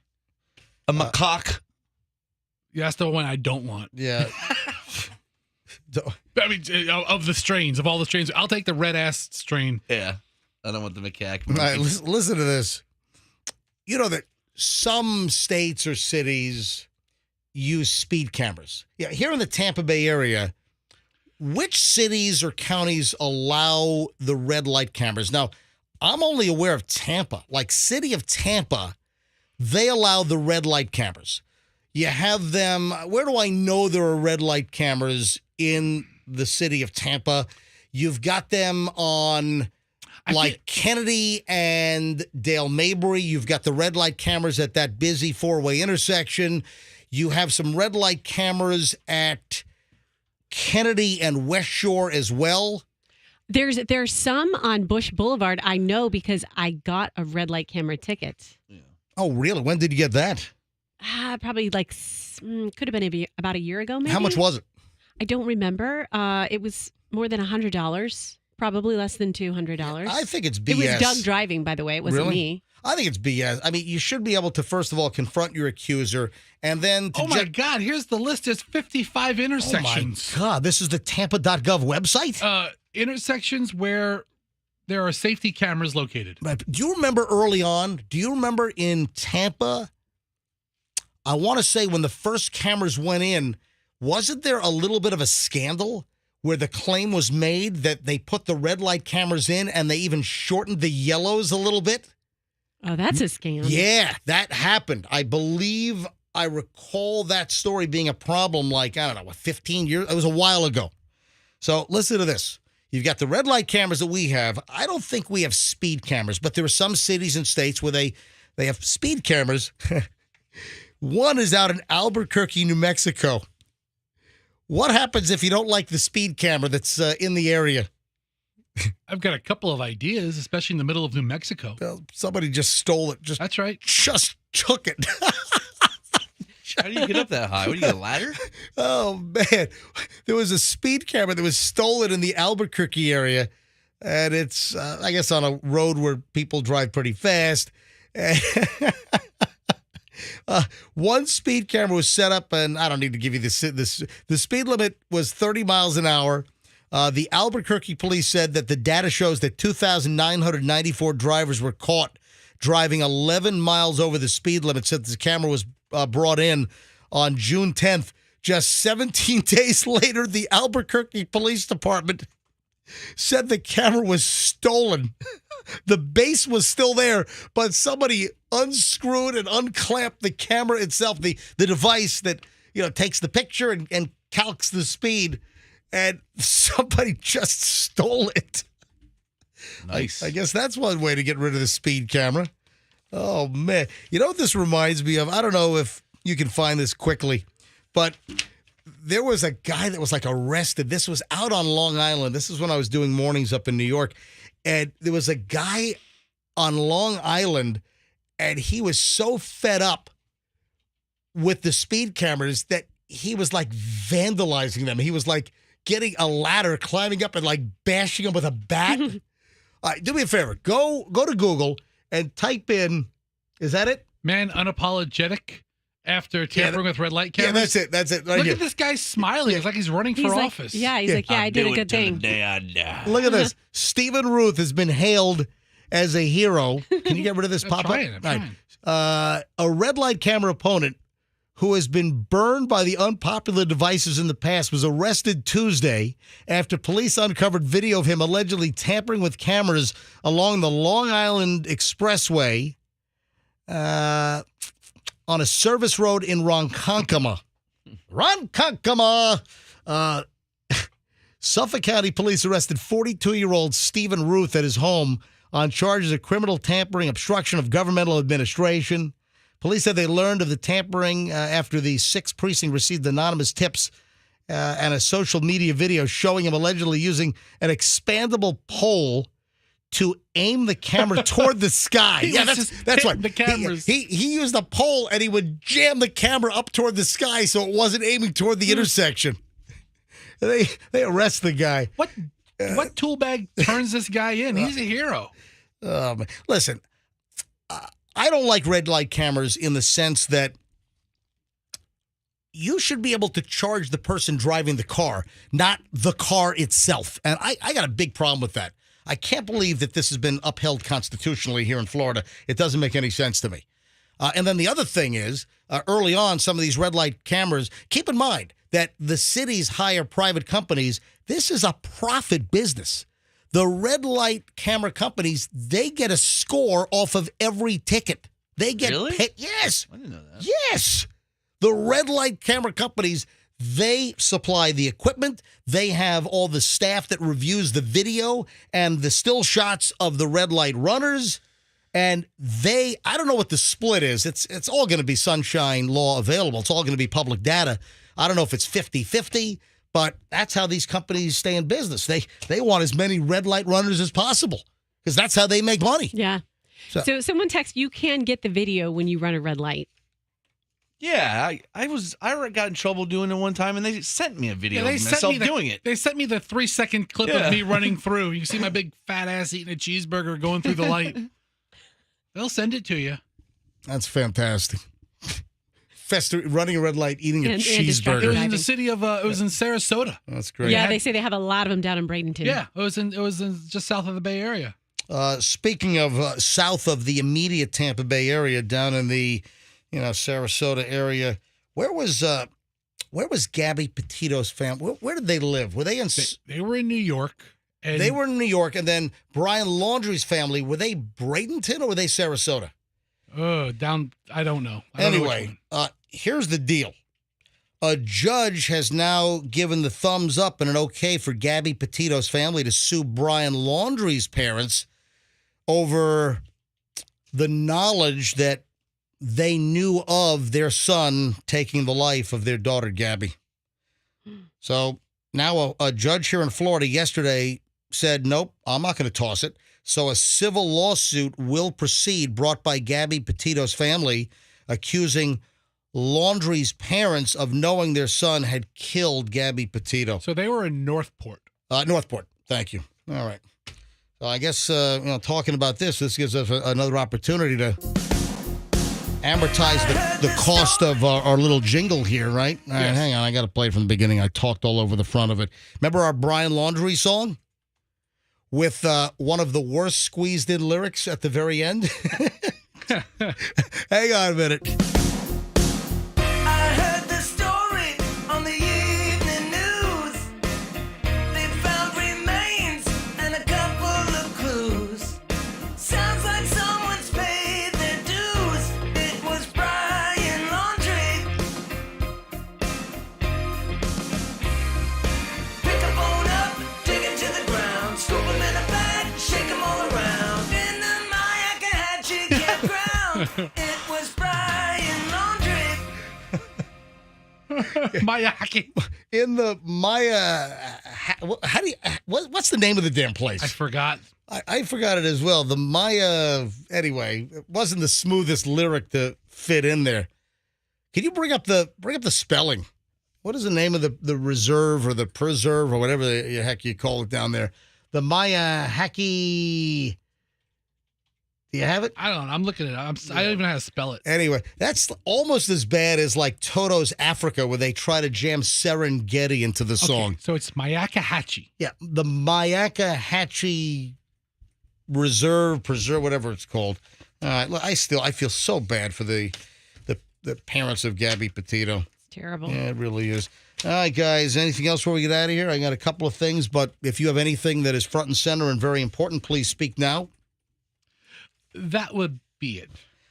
I mentioned TikTok earlier, and did you see what's going on beaches in Florida? Now, I mentioned TikTok earlier because the FCC wants Google and Apple to take the TikTok app out of the app stores because of Chinese government spying and all kinds of privacy and data concerns. I'm telling you, folks, TikTok, which is making morons out of millions of Americans, it's also a Chinese surveillance and spy tool, and people just don't seem to get it. And also, we've got beaches getting damaged. There's some kind of stupid TikTok challenge where people are challenged to dig the deepest hole on a beach. Oh, no. Yeah, that's safe. So now we have holes that are being dug all over beaches along the coasts here in Florida. How about that? You know, if you'd like to protest those TikTokers, you can always follow the MJ Morning Show TikTok page. Currently Fester, at 185 followers. I want you to erase it. Never Seriously. do it. My name is on that. I want you to erase the page. A fictitious radio personality's name's on it. Don't give in. I am ordering you to erase the MJ Morning. I did not authorize you. You know how I feel about TikTok. And then some squatter is going to get it? And then I don't care. I don't want to be part of it. I don't care. I don't want to be part of TikTok. And I told you that, and you defied me. And defied you. You started an MJ Morning Show TikTok page. All right, last thing here. A guy here in the Tampa Bay area has been arrested. He was allegedly caught on video setting his boss's future home on fire. Tran Ha! Tranh, ha, H-A. Ha, ha. By the way, I've got the best hair cutter at, what is the haircut place I go to? Supercuts? No, it's not Supercuts. It's the other one. Fantastic Sam's? No. It's, come on, what's... I got the app on my phone. Hold on a minute. It's not Fantastic Sam's? No, it's not. It's not. Butts cuts? Froggy said that already. No, hold on a minute. Horrible hair? Great Clips. Great Clips. Yeah, I had to find the app on my phone. No, the hair cutter I use at Great Clips, her name is Ha. Yeah. It is. So, or was she just laughing at your head when she introduced herself? Yeah. Nice to meet you. Ha. Yeah. Anyway, we got this Florida dude, Tran Ha, 54, and he was caught on surveillance cameras approaching a home for his boss that was under construction in St. Pete. And the guy lights the place on fire. 5 minutes later, he's spotted on video, right? And then he's running outside of the home, speeding away on his bike. And then even others identified him. And he admitted to starting the fire, not because he didn't like his boss. He said that spirits told him to go light his boss's new home under construction on fire. Well, you don't have to do what the spirits tell you to do. Oh, my God. No, if the spirit tells you to do something, you're compelled. The power of I was thinking that the only one really bound by spirits in this room, I think, is Roxanne. I am not. Ghosts? No, drinks. Roxanne, you're into the whole spirit thing. No, what are you talking about? You even fly Spirit Airlines. Well, that is true. Always. All right, man, that's a loony. That guy might not be mentally right if the spirits told him to light his boss's home under construction on fire. All right, folks, we got to roll out of here. I want you to have an extremely safe 4th of July weekend. And, of course, website is loaded, mjmorningshow.com. And I might do some crazy stuff on Instagram Live or something. Follow me, Certified Todd Schnitt on Instagram.